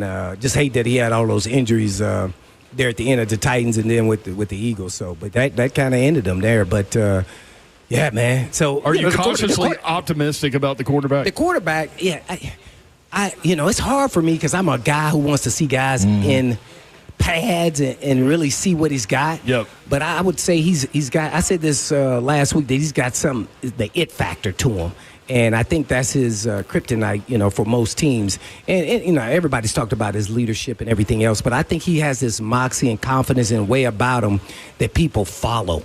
And once you have a guy like that, regardless of what happens, I played with one in McNair, then you think everything is possible. And a good example when McNair could be playing a bad game, and it gets, third quarter, and he comes over to the defense. I'm like, dang, man, y'all 3-0. I'm looking at him like, hey, man, what's up? Like, what's going on? Oh, man, I got him. I done figured him out. I'm like, what? You better show us.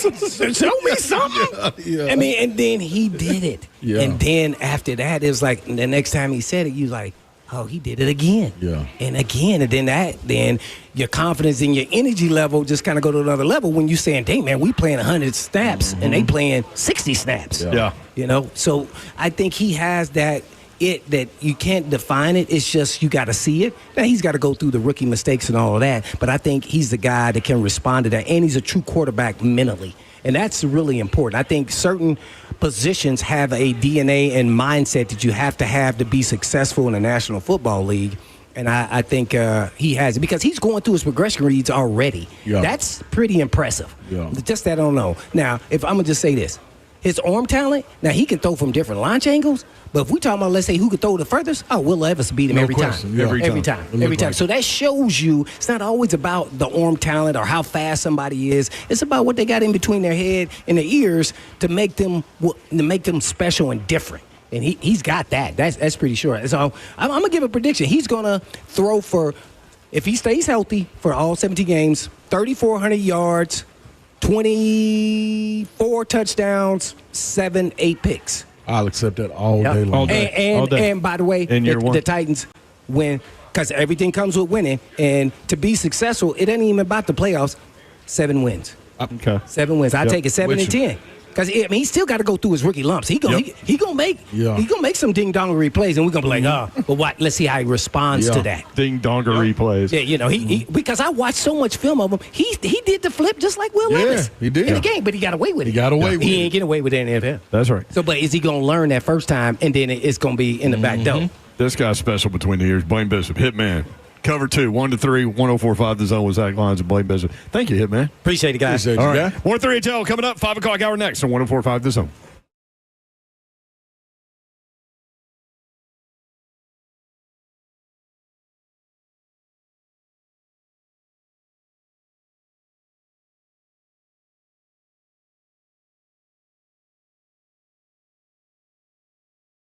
Loan Pronto, maybe you're maxed out on credit cards, struggling with high interest debt. Well, you can pay it all off in days with Loan Pronto's Rapid Equity Loan. Don't touch your low rate first mortgage. Don't have to have an appraisal. Don't have to wait. Yes, all of that is accurate. The Rapid Equity Loan Program at Loan Pronto is amazing. They actually had a client last month get $300,000 approved out of the equity in their home in under 24 hours, paid off debt, renovated a kitchen, and then on top of it, cut their monthly expenses by $1,800. Loan Pronto offers instant approvals, low rates, and no hard credit pull up front. You can start the entire process on loanpronto.com. Or give them a call and let them talk you through it. 615-499-5780, loanpronto.com, 615-499-5780. Loan Pronto, Equal Housing Lender, NMLS 1661781, on approved credit, NMLSconsumeraccess.org.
Good evening. It's 5:05. I'm Joseph Bonanno live from Fat Bottom Brewery. In college baseball news, at the College World Series, Oregon State scored 3 runs in the top of the 9th inning to tie it against Louisville as they look to stave off elimination. Winner will go on to face Coastal Carolina in the semifinals tomorrow. UCLA and Arkansas will get going in an elimination game tonight at 6 p.m. Winner will face LSU. In the Stanley Cup final tonight, the Florida Panthers head back home looking for their second consecutive Stanley Cup win, while the Oilers look to force a Game 7 puck drop at 7 p.m. on TNT. For your foundation repair, waterproofing needs, you need to visit USSTN.com. Breaking news at once on your home for the Titans and Balls. This is 104.5 The Zone.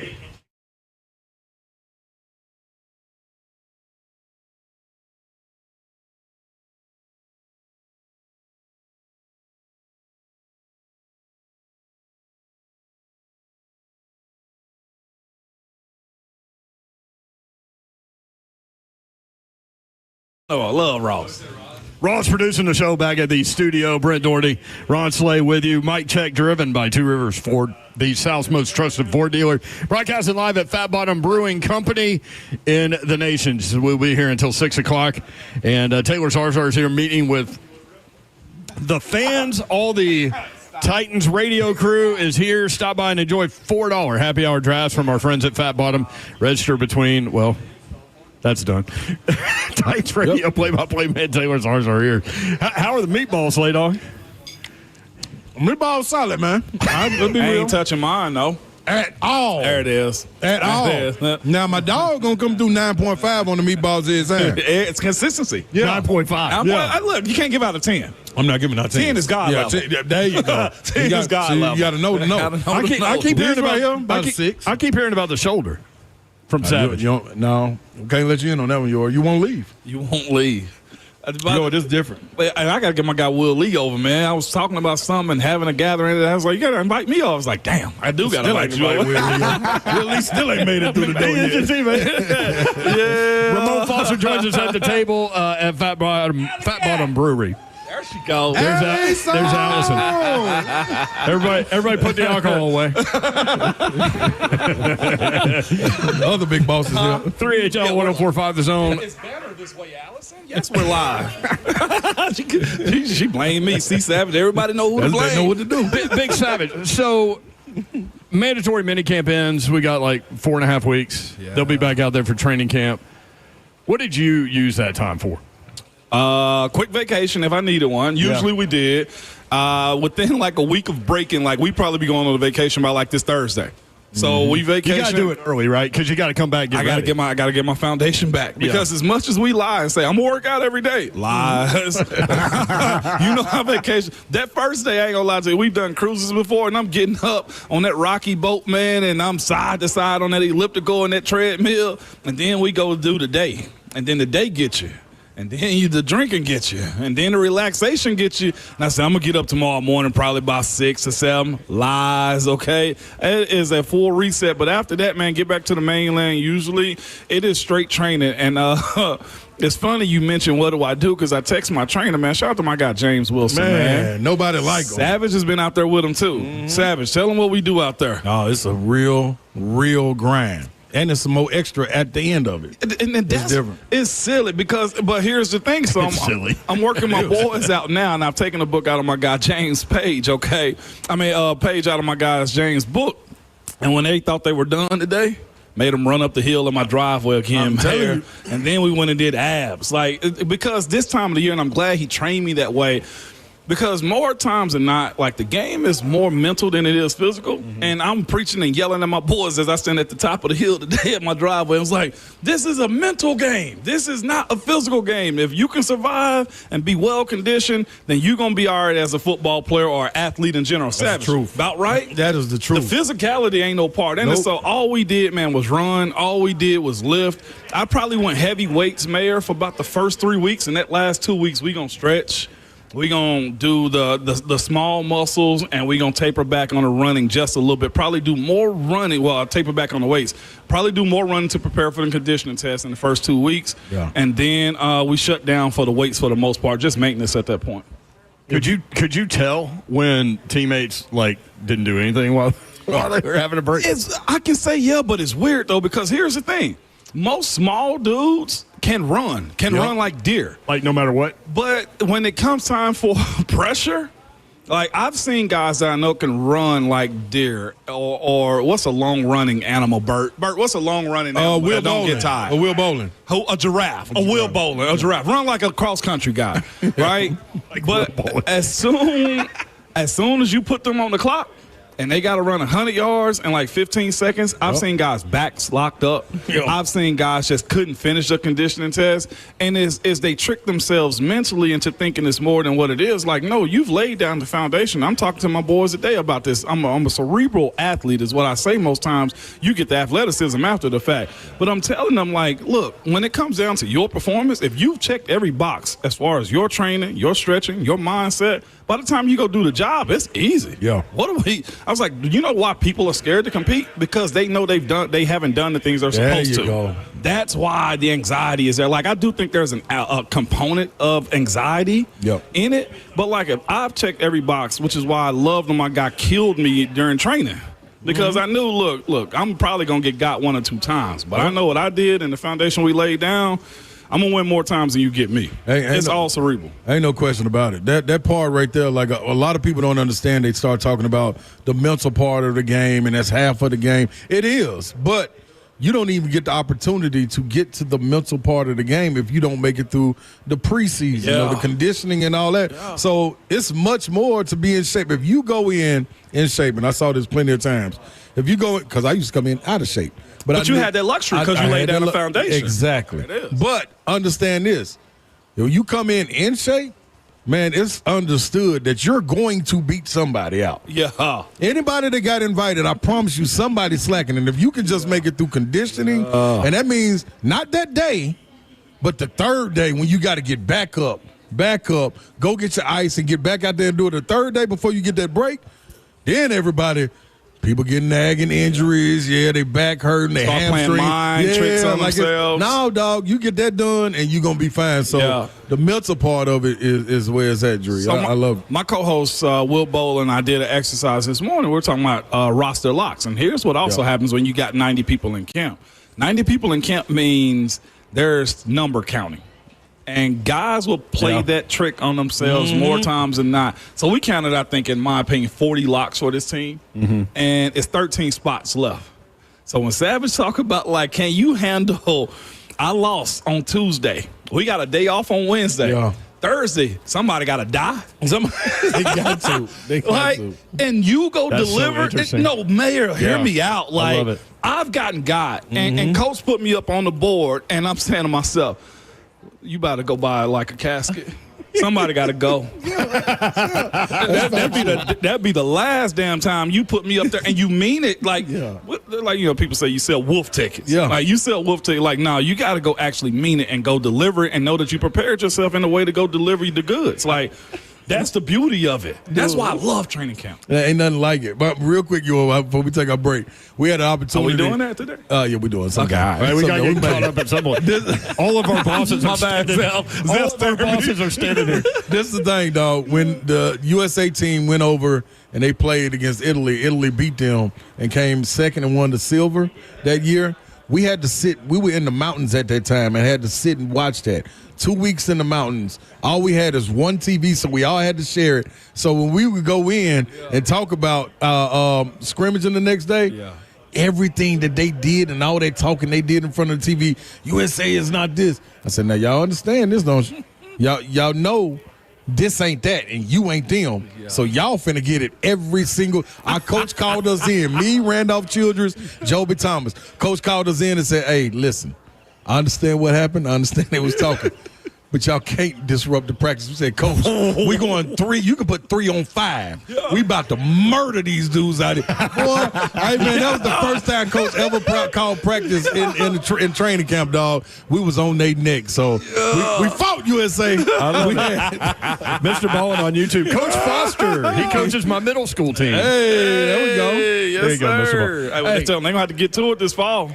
Hey, thanks for hopping on. Diego Pavia, them. Yeah, I think you're gonna hop on Friday because we're off on Thursday. I'll be in Knoxville on Friday too, by the way. Oh, who off on Thursday? We are. You didn't know? What's going on Thursday? Juneteenth. Oh yeah, my people. Our people. Our people. Give me a little bit right quick. There go my boy. All right, more 3HL coming up. Will Bowling and Lucas Panzica. Bases loaded in the series. Here we go. They're going to hop on next. 3HL.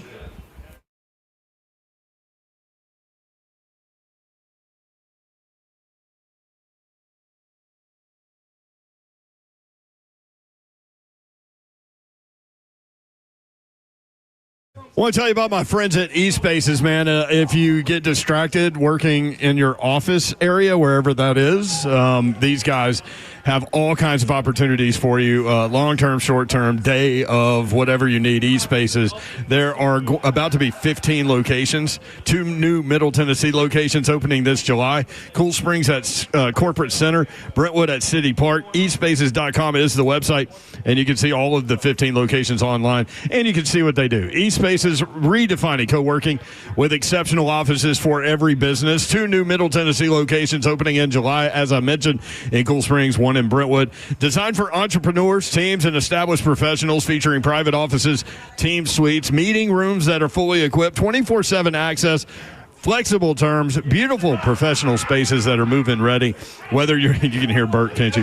Whether you are scaling up or just getting started, eSpaces provides flexibility without compromise. Want to check them out? You can. Tours available now. Reserve your space early. eSpaces.com. That's eSpaces.com.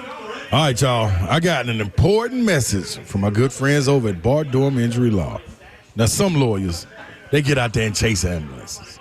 You hear me? Now, I know I say ambulances and a little different than everybody else, but you're in the South, so you're going to roll like me. They chase ambulances. They'll do anything to get your attention. But not Blair Durham and his team. It's not what happens. See this calm manner that I'm talking to you in this voice? It's soothing. That's what they do. Bring some comfort to you. Now, if someone calls you out to wreck, they're breaking the law. That's right. The lawyers are breaking the law. Marine veteran Blair and the team at Bart Durham Injury Law don't play them type of games. When you make the call, they answer. Local, trusted, ready to fight for you. No gimmicks, just a team that's on your side from the start. So, if you or someone you love is ever in a wreck, remember Blair's number, 615-242-9000. Local, trusted, ready to fight for you.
3HL 104.5 The Zone, broadcasting live from Fat Bottom Brewing Company.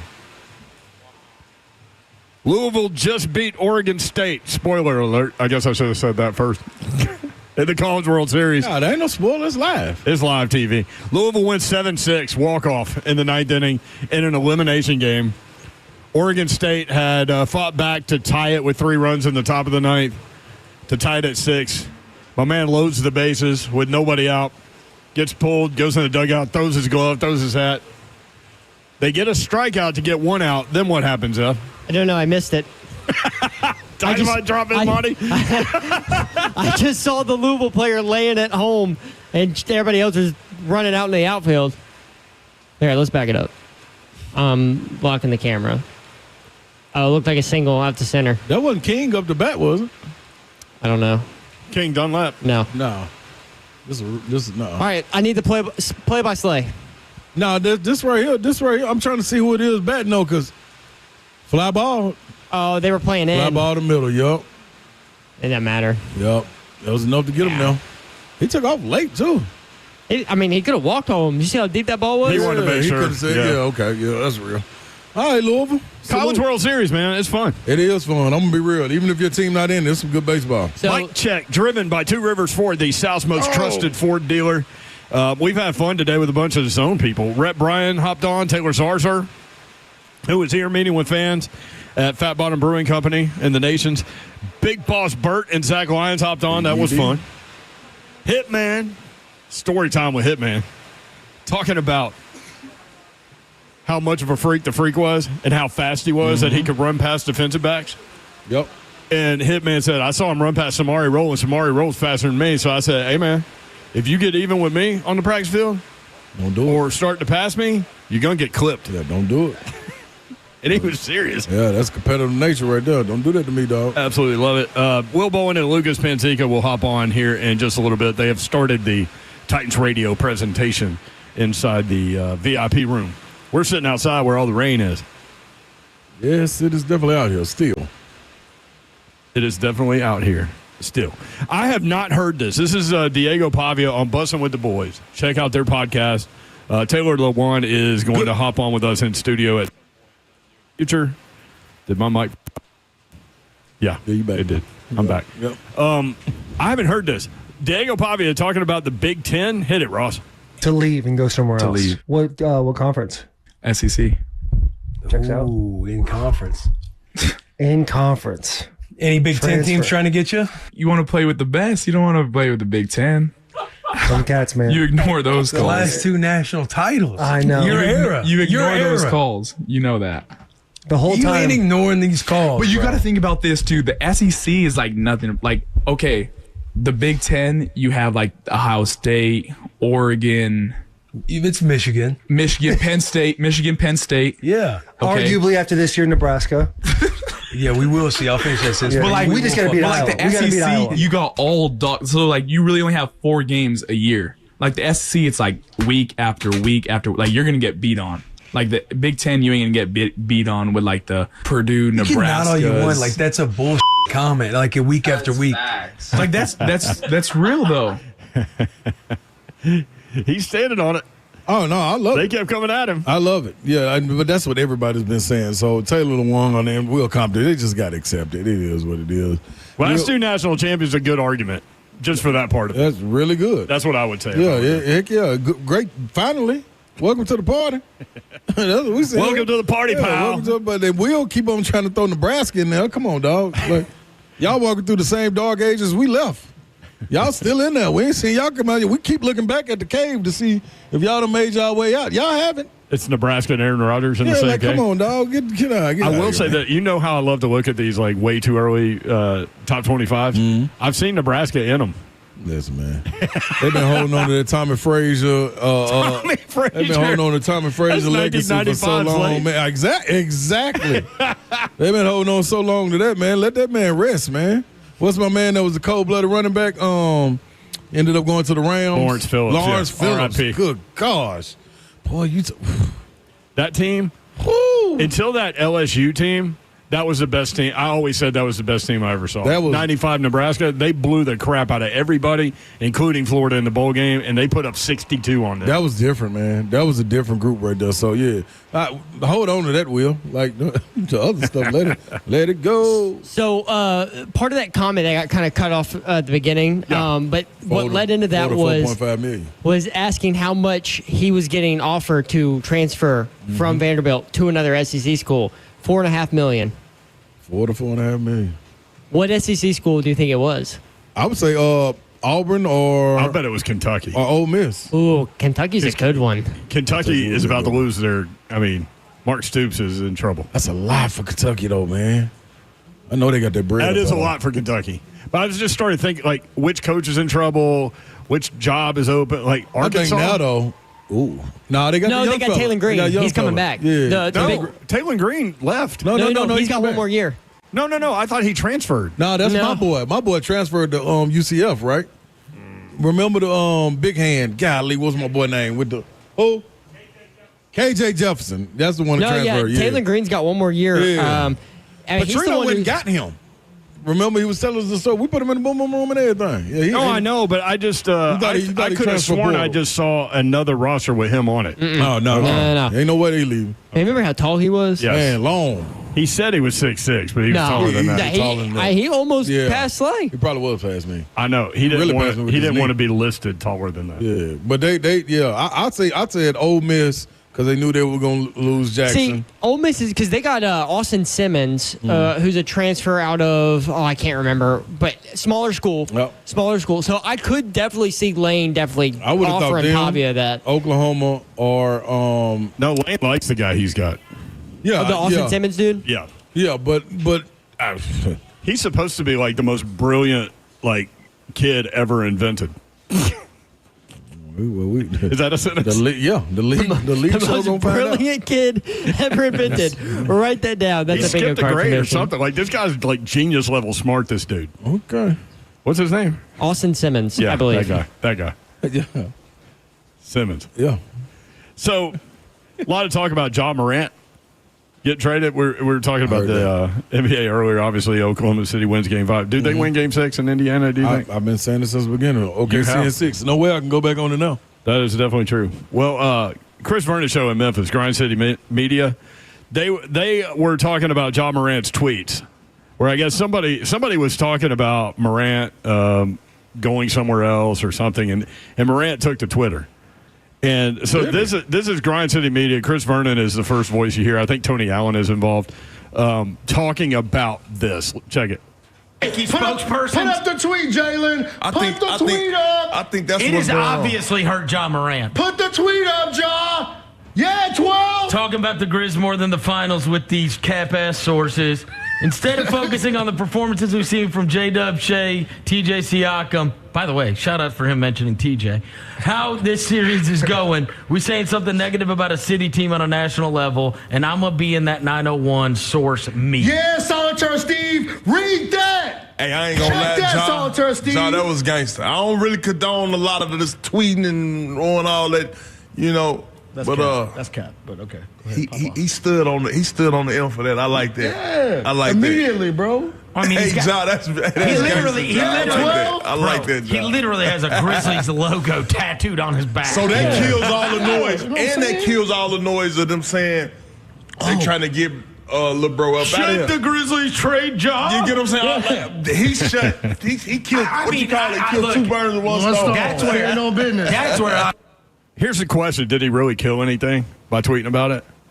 No, not at all. But you save face. Listen, right. we talked about this. That's a great point. I didn't think about that. We talked about this months ago. Like if they lose Ja or trade Ja, you better be going to get Wembanyama or somebody. Like, because that man. That's what the city's clinging to, that and University of Memphis. So what I think that they were referring to is Stephen A. Smith, I believe is on First Take, I think it was this morning, went and basically said that none of these stars want to go to Memphis, that they're scared to go play in Memphis because Memphis is too dangerous for all these like Jimmy Butlers and Kevin Durant's to want to go and play in Memphis. And then Stephen A. has also been very loud about, they traded Desmond, which for a haul 5 first-round picks. That's a steal. I mean, Orlando, I don't know who was in charge. There's no way they moved Job. LeBron right? must have been in charge for that, and he must be a Desmond Bain fan. And so I think Stephen A. brought up well, you might as well just blow it up and trade Jaren and trade Jaw, and then you have all these first-round picks, and you just start new with a young face. And Jaw did not take too kindly to that because, and so he went on Twitter good for him. Good for him. Right? But it doesn't mean that they won't move him, but they shouldn't move him though. Listen, you lose a franchise guy like that. And listen, I know he's been banged up, injured, especially the last 2 years, going through what he's going through with the NBA as far as the guns and all that stuff. Mm-hmm. But talent for talent throughout the league and excitement, ain't one better than Ja. Well, to your point though, your bigger point, which is Memphis loves that dude. Yeah, and then they love that dude. Memphis loves basketball. Yep. You can put an NFL team down there. They may not even go to the game. Ask the Titans. But you put an NBA team there, dog, and people that get engulfed in the culture of the city, man, you couldn't have found a better one than John Morant. And when you get a player like that, you do everything you can to hold on. You hold on to that, man. You better not let that go. That city will burn. They get Ja out of there, dog. What do you think they're going to do with going back to that trade, Desmond Bain, with the four first rounders and a pick swap, plus 2 players, KPC and Cole Anthony? So did. I mean, they're gearing up to make another move, right? They have to. Yeah. They have to, dog. I mean, Orlando, too. You got Paolo Banchero, who's a budding superstar in the league, a budding superstar. I didn't say just a star, because he's a star in my estimate right now, but a budding superstar. You take away from him with that future and Cole Anthony and KCP, who was a champion, to bring Desmond Bain. Desmond Bain is a good player, really good player, but poor first. What you putting around Paolo though? Okay. Ross. It also makes me wonder, if Desmond Bain went for the 4 first rounders. Yeah. They're talking about Kevin Durant. They're talking about Giannis getting traded. What in the world are those guys going to garner? Because, like you said, Desmond Bain's a good player, and he's been really good for Memphis the last 5 years. Yeah. But 4 first rounders for a shooter, for a number 2? That's crazy. It's crazy. Yeah, I don't get that one. But there's always some trades that you just don't get. And Luka. There's another one. This one is one you just don't get. So it's going to be interesting to see the moves that are made. They got to get a new coach down there as well. In Memphis. They did. Yeah. They hired that Thomas Isolo. Yeah. Okay. The I want to say Swedish. Oh, okay. Yeah. Oh, well, there you go. So it's Tuomas Isolo. That's his name. Here we go. Draft be here on the 26th, I believe. Candy B91. Stephen A. Smith also said Memphis authorities need to clean up a certain element there because some NBA players are afraid to be there. That's exactly what he said. And I've been saying that for long time. Longer than U.S. News and World Report. Yeah, people got to understand that. It's not a knock to what's going. It's just what's going on down there. It is what it is. Yeah, man. That ain't cool. We're bouncing around with audio. Gage Wood for Arkansas yesterday threw a no-hitter. He almost threw a perfect game. It's the first no-hitter in Omaha at the College World Series since 1960. Only the 3rd time ever. And after the game, you would think he would be happy. Check this out. You just threw the 3rd no-hitter in the history of this event. How do you describe your emotions? I shouldn't have hit the guy. That's it. That's all I got to say. You said I shouldn't have hit the guy? Yeah. He wanted the perfect game. Now, I'm going to be honest, he should have had 2 hit by pitches, but college baseball has got a dumb rule where if you don't move out of the way, you're going to get Well, it's called not even that, down. because that rule goes all the way down, like travel baseball and everything. You have to make an attempt to get out of the way. Yeah, but hit him square in the back. But when you get hit in the back, as long as you turn your back, that's what kids are taught to do. Because if you're going to get hit somewhere, get hit there. You know what I mean? I think they argued when he turned, he got closer to it. He but leaned into it. Whatever. I got it. Lewis Riddick. Slay loves this guy. That's my guy, man. He was on with Buck Rising today, and he talked about why he is sold on Cam and when he realized it. I think from a stylistic standpoint, Cam has a lot of things that look very similar to the way Patrick likes to play the game. Patrick always described it as being like he's playing baseball, like he's just throwing the ball to first base. And that's why his feet sometimes are parallel. The ball sometimes comes out sidearm, 3/4 sidearm. It's a little unorthodox as far as how quarterback traditionally was played. Well, Cam Ward does the same thing. He can do the same types of things. He has very similar arm horsepower to Patrick. He just does. I've seen it up close in person, both of them, so I know. So I'm speaking from experience. When did I start feeling as though he had special qualities? I think it was I saw him in Pullman 2 years ago against Wisconsin early in the season. Then I got to see him play twice just this past year and got to go down to his pro day too and got to know Mario Cristobal and Shannon Dawson, his offensive coordinator, and they really walked me through the transition that he went through when he transferred from Washington State down to Coral Gables and how from day one, he just kind of took over. Now, I saw that and heard about that when I was up at Washington State, but he took it to a whole new level as far as his leadership, which is really the special sauce with him, which is really the special sauce with all these quarterbacks who are in the upper tier. It's not just their own individual talent. It's the way in which they raise the level of everyone else because of how good they are and what they demand. And they don't ask people to do anything that they're not willing to commit themselves to doing as far as committing to the process. And that's what Cam's all about. You heard his parting words when I guess he left OTAs about what he said he was going to do. I mean, that's perfect. And that's how he was at Miami. And that's why he had one of the great seasons in Miami history as far as throwing the football. And that's why he raised the level of all the offensive players around him. He's exactly what Tennessee needs. That's the kind of personality at that position that Tennessee needs. That's the kind of skill set that Tennessee needs to take that offense and really level it up. And he is just uniquely zeroed in on trying to be the best damn quarterback he can be. And that's it. That's all he cares about. Why wouldn't everybody in Tennessee go and put their arms around him and go, just lead us, man. We're going to ride your coattails. That's exactly what you want, and he's built for it. I'm as convicted on this young man in terms of his makeup as any, whether it was Jaden Daniels last year or C.J. Stroud the year before. I'm very much so Team Cam Ward. How about that? Louis Riddick. Just dropping it on the butt. I love every bit of that. Every bit of it. Mm-hmm. Just jump on board. I love it. And that's exactly what I was saying. Like, to Hitman, I hope we don't get blinded by the it factor that he has. Right. Just for the simple fact, don't forget we have so many different holes on this team. That's right. That's a lot on the shoulders of a number one pick to kind of just carry a team that's banged up and not having enough depth, still trying to get acclimated with your quarterback and coach. So it's gonna be good to see. But I'm gonna be honest, man. I think he's built for it. I'm right there with Lewis, and Lewis is part of the reason why I'm right there. Well, he is. I remember. You can watch the show live, YouTube, Facebook Live, Twitter, and Twitch. Twitch, please. Thank you. So, Dewey, Cheatham, and Hal, love it, he said. We are at Fat Bottom Brewing Company. Fat Bottom was created in 2012. One of the 4 original Nashville breweries in the nation's neighborhood. They specialize in creating a beer for everyone's taste. They specialize also in private and public events. They do events from 25 to 800 people, do brewery buyout parties, do weddings, rehearsal dinners, corporate events. Zach got married here. Yeah, that's pretty cool. That's pretty dope. They hold public events most holidays with specials and kids' activities, so consider Fat Bottom Brewing Company here in the nations. More 3HL when we come back, the 3HL bingo card. And you diving into any hockey betting tonight? Nah, I probably won't. I do have You think Florida closes it out, though, at home? Yeah, as much as I hate to see it.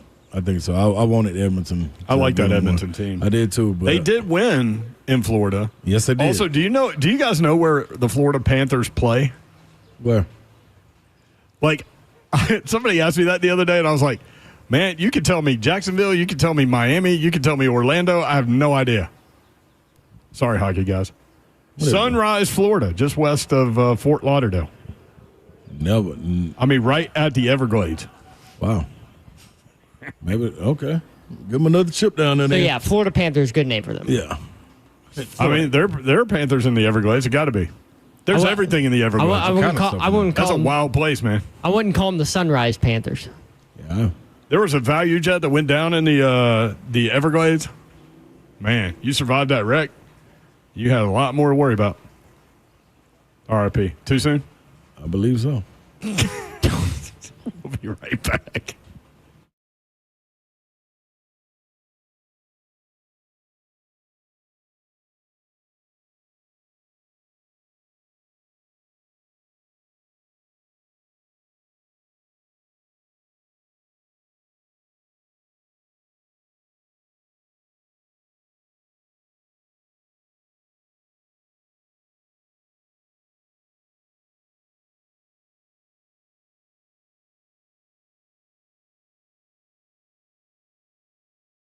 Dun, dun, dun, dun. You need new doors and windows.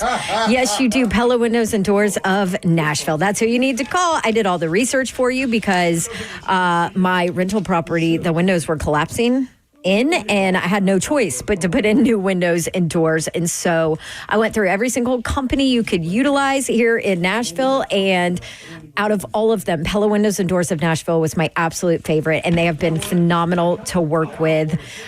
They did all of my windows and doors in my rental property. They did windows in my home because they were failing, and I just had them do 2 more doors in my home as well. You might be surprised to learn how affordable replacement windows are from Pella Windows and Doors of Nashville. Even more affordable because they're celebrating 100 years in business this year. And so guess what? They let me do dawn deals every week and every month. And for the month of June, it's a good one. 60% off qualifying installations plus 0% APR for 36 months. Ask for details. Schedule your free consultation. That's Pella Windows and Doors of Nashville online at PellaNashville.com. All right, y'all. I got an important message from my good friends over at Bart Dorm Injury Law. Now, some lawyers, they get out there and chase ambulances. You hear me? Now, I know I say ambulances and a little different than everybody else, but you're in the South. So you're going to roll like me. They chase ambulances. They'll do anything to get your attention. But not Blair Dorm and his team. It's not what happens. See this calm manner that I'm talking to you in this voice? It's soothing. That's what they do. Bring some comfort to you. Now, if someone calls you after wreck, they're breaking the law. That's right. The lawyers are breaking the law. Marine veteran Blair and the team at Bart Dorm Injury Law don't play them type of games. When you make the call, they answer. Local, trusted, ready to fight for you. No gimmicks, just a team that's on your side from the start. So, if you or someone you love is ever in a wreck, remember Blair's number, 615-242-9000. Local, trusted, ready to fight for you.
1045 The Zone.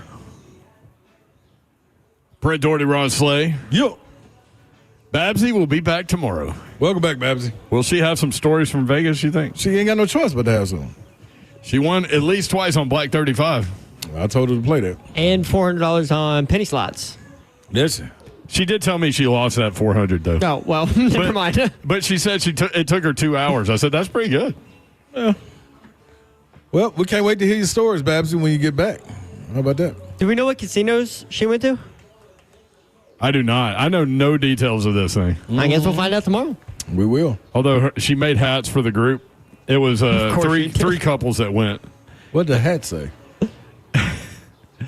Her friend Casey is turning 40. The hats. Shorty's turning 40. Yeah. And they all were wearing them in the airport.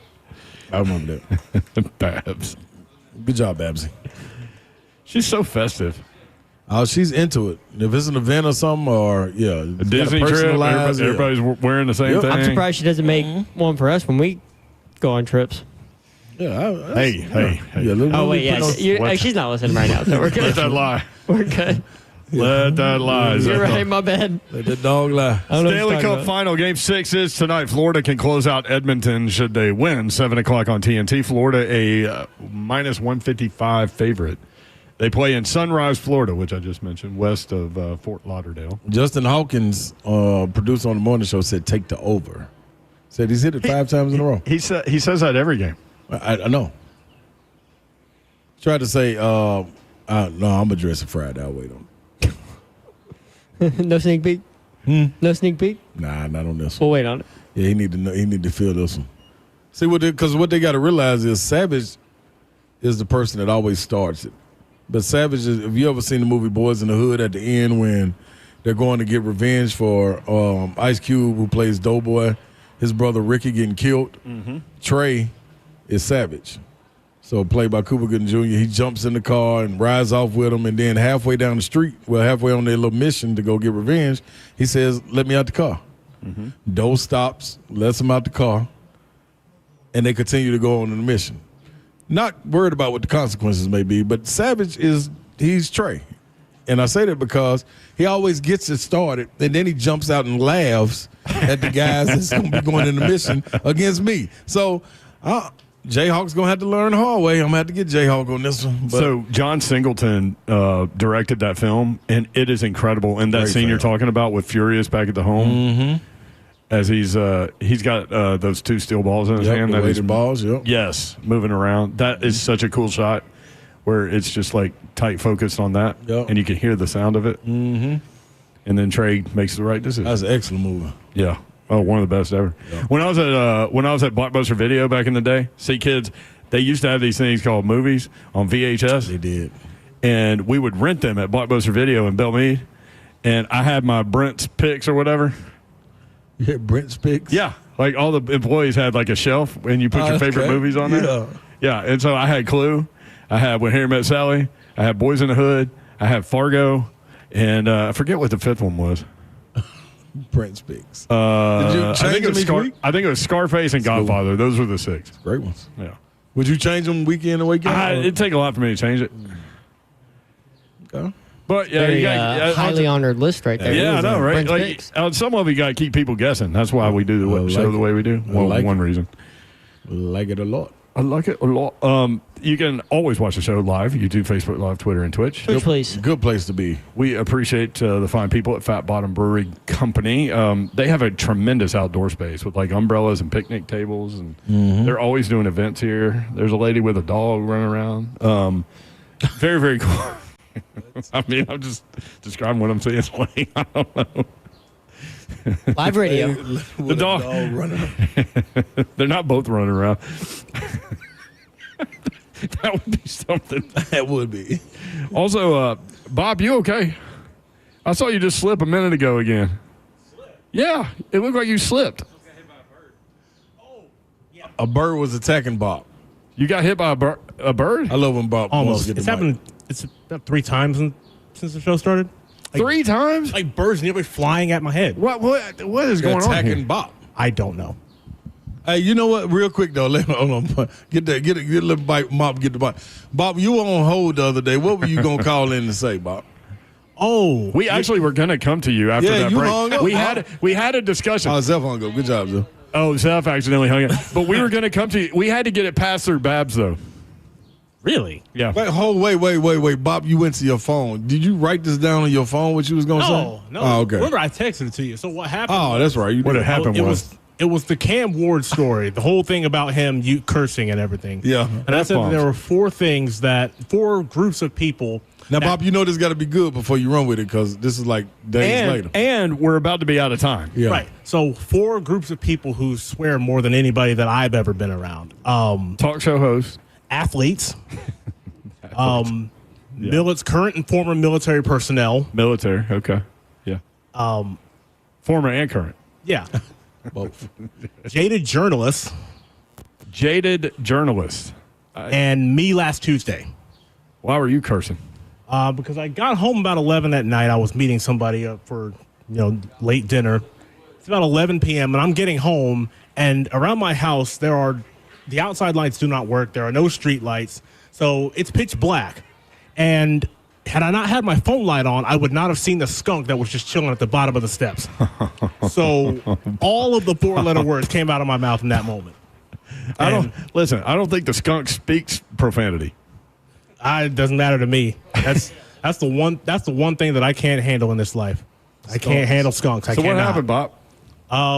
You backed away? I dropped my to-go box, and I ended up back in the car within about 3 seconds. So how'd you get in the house? You just waited? Waited it out, realized there were about 2 or 3 more skunks around the front yard, and I'm like, okay, so I have a problem. We have a problem in the house. So, Bob, gotta love it, Bob. Bob has adventures. The Eke of all the Bobs. All right, 3HL bingo card, weird things that were heard on today's show, including Bob right there. It's blue, and I'm black. That's factual. Your ankle. That was so funny. That's hard to see. That's hard to see on a black guy. It was so funny because it was so obvious. Thanks, Slay. Bert said this: dogs go to the farm, cats go to the river. No, he said cats go in the river. Yeah, in a bag in the river. That's what he said. Mm-hmm. Bert something, man. Poor cat. How'd that guy get in management? Poor cat. He's the boss. He's the smartest kid ever invented. That was it. That was what I couldn't think of. I said we're off Thursday. No, you said, Slay said, we're off Thursday? Yeah. I go, yeah. And you said, for what? And we both said Juneteenth. And you go, and that's my people. Oh, yeah. That's and then Ramon goes, no, that's our people. Yeah. And then y'all fist bump. Yeah, that was right. He was right on. That was real. All right, no parsley today.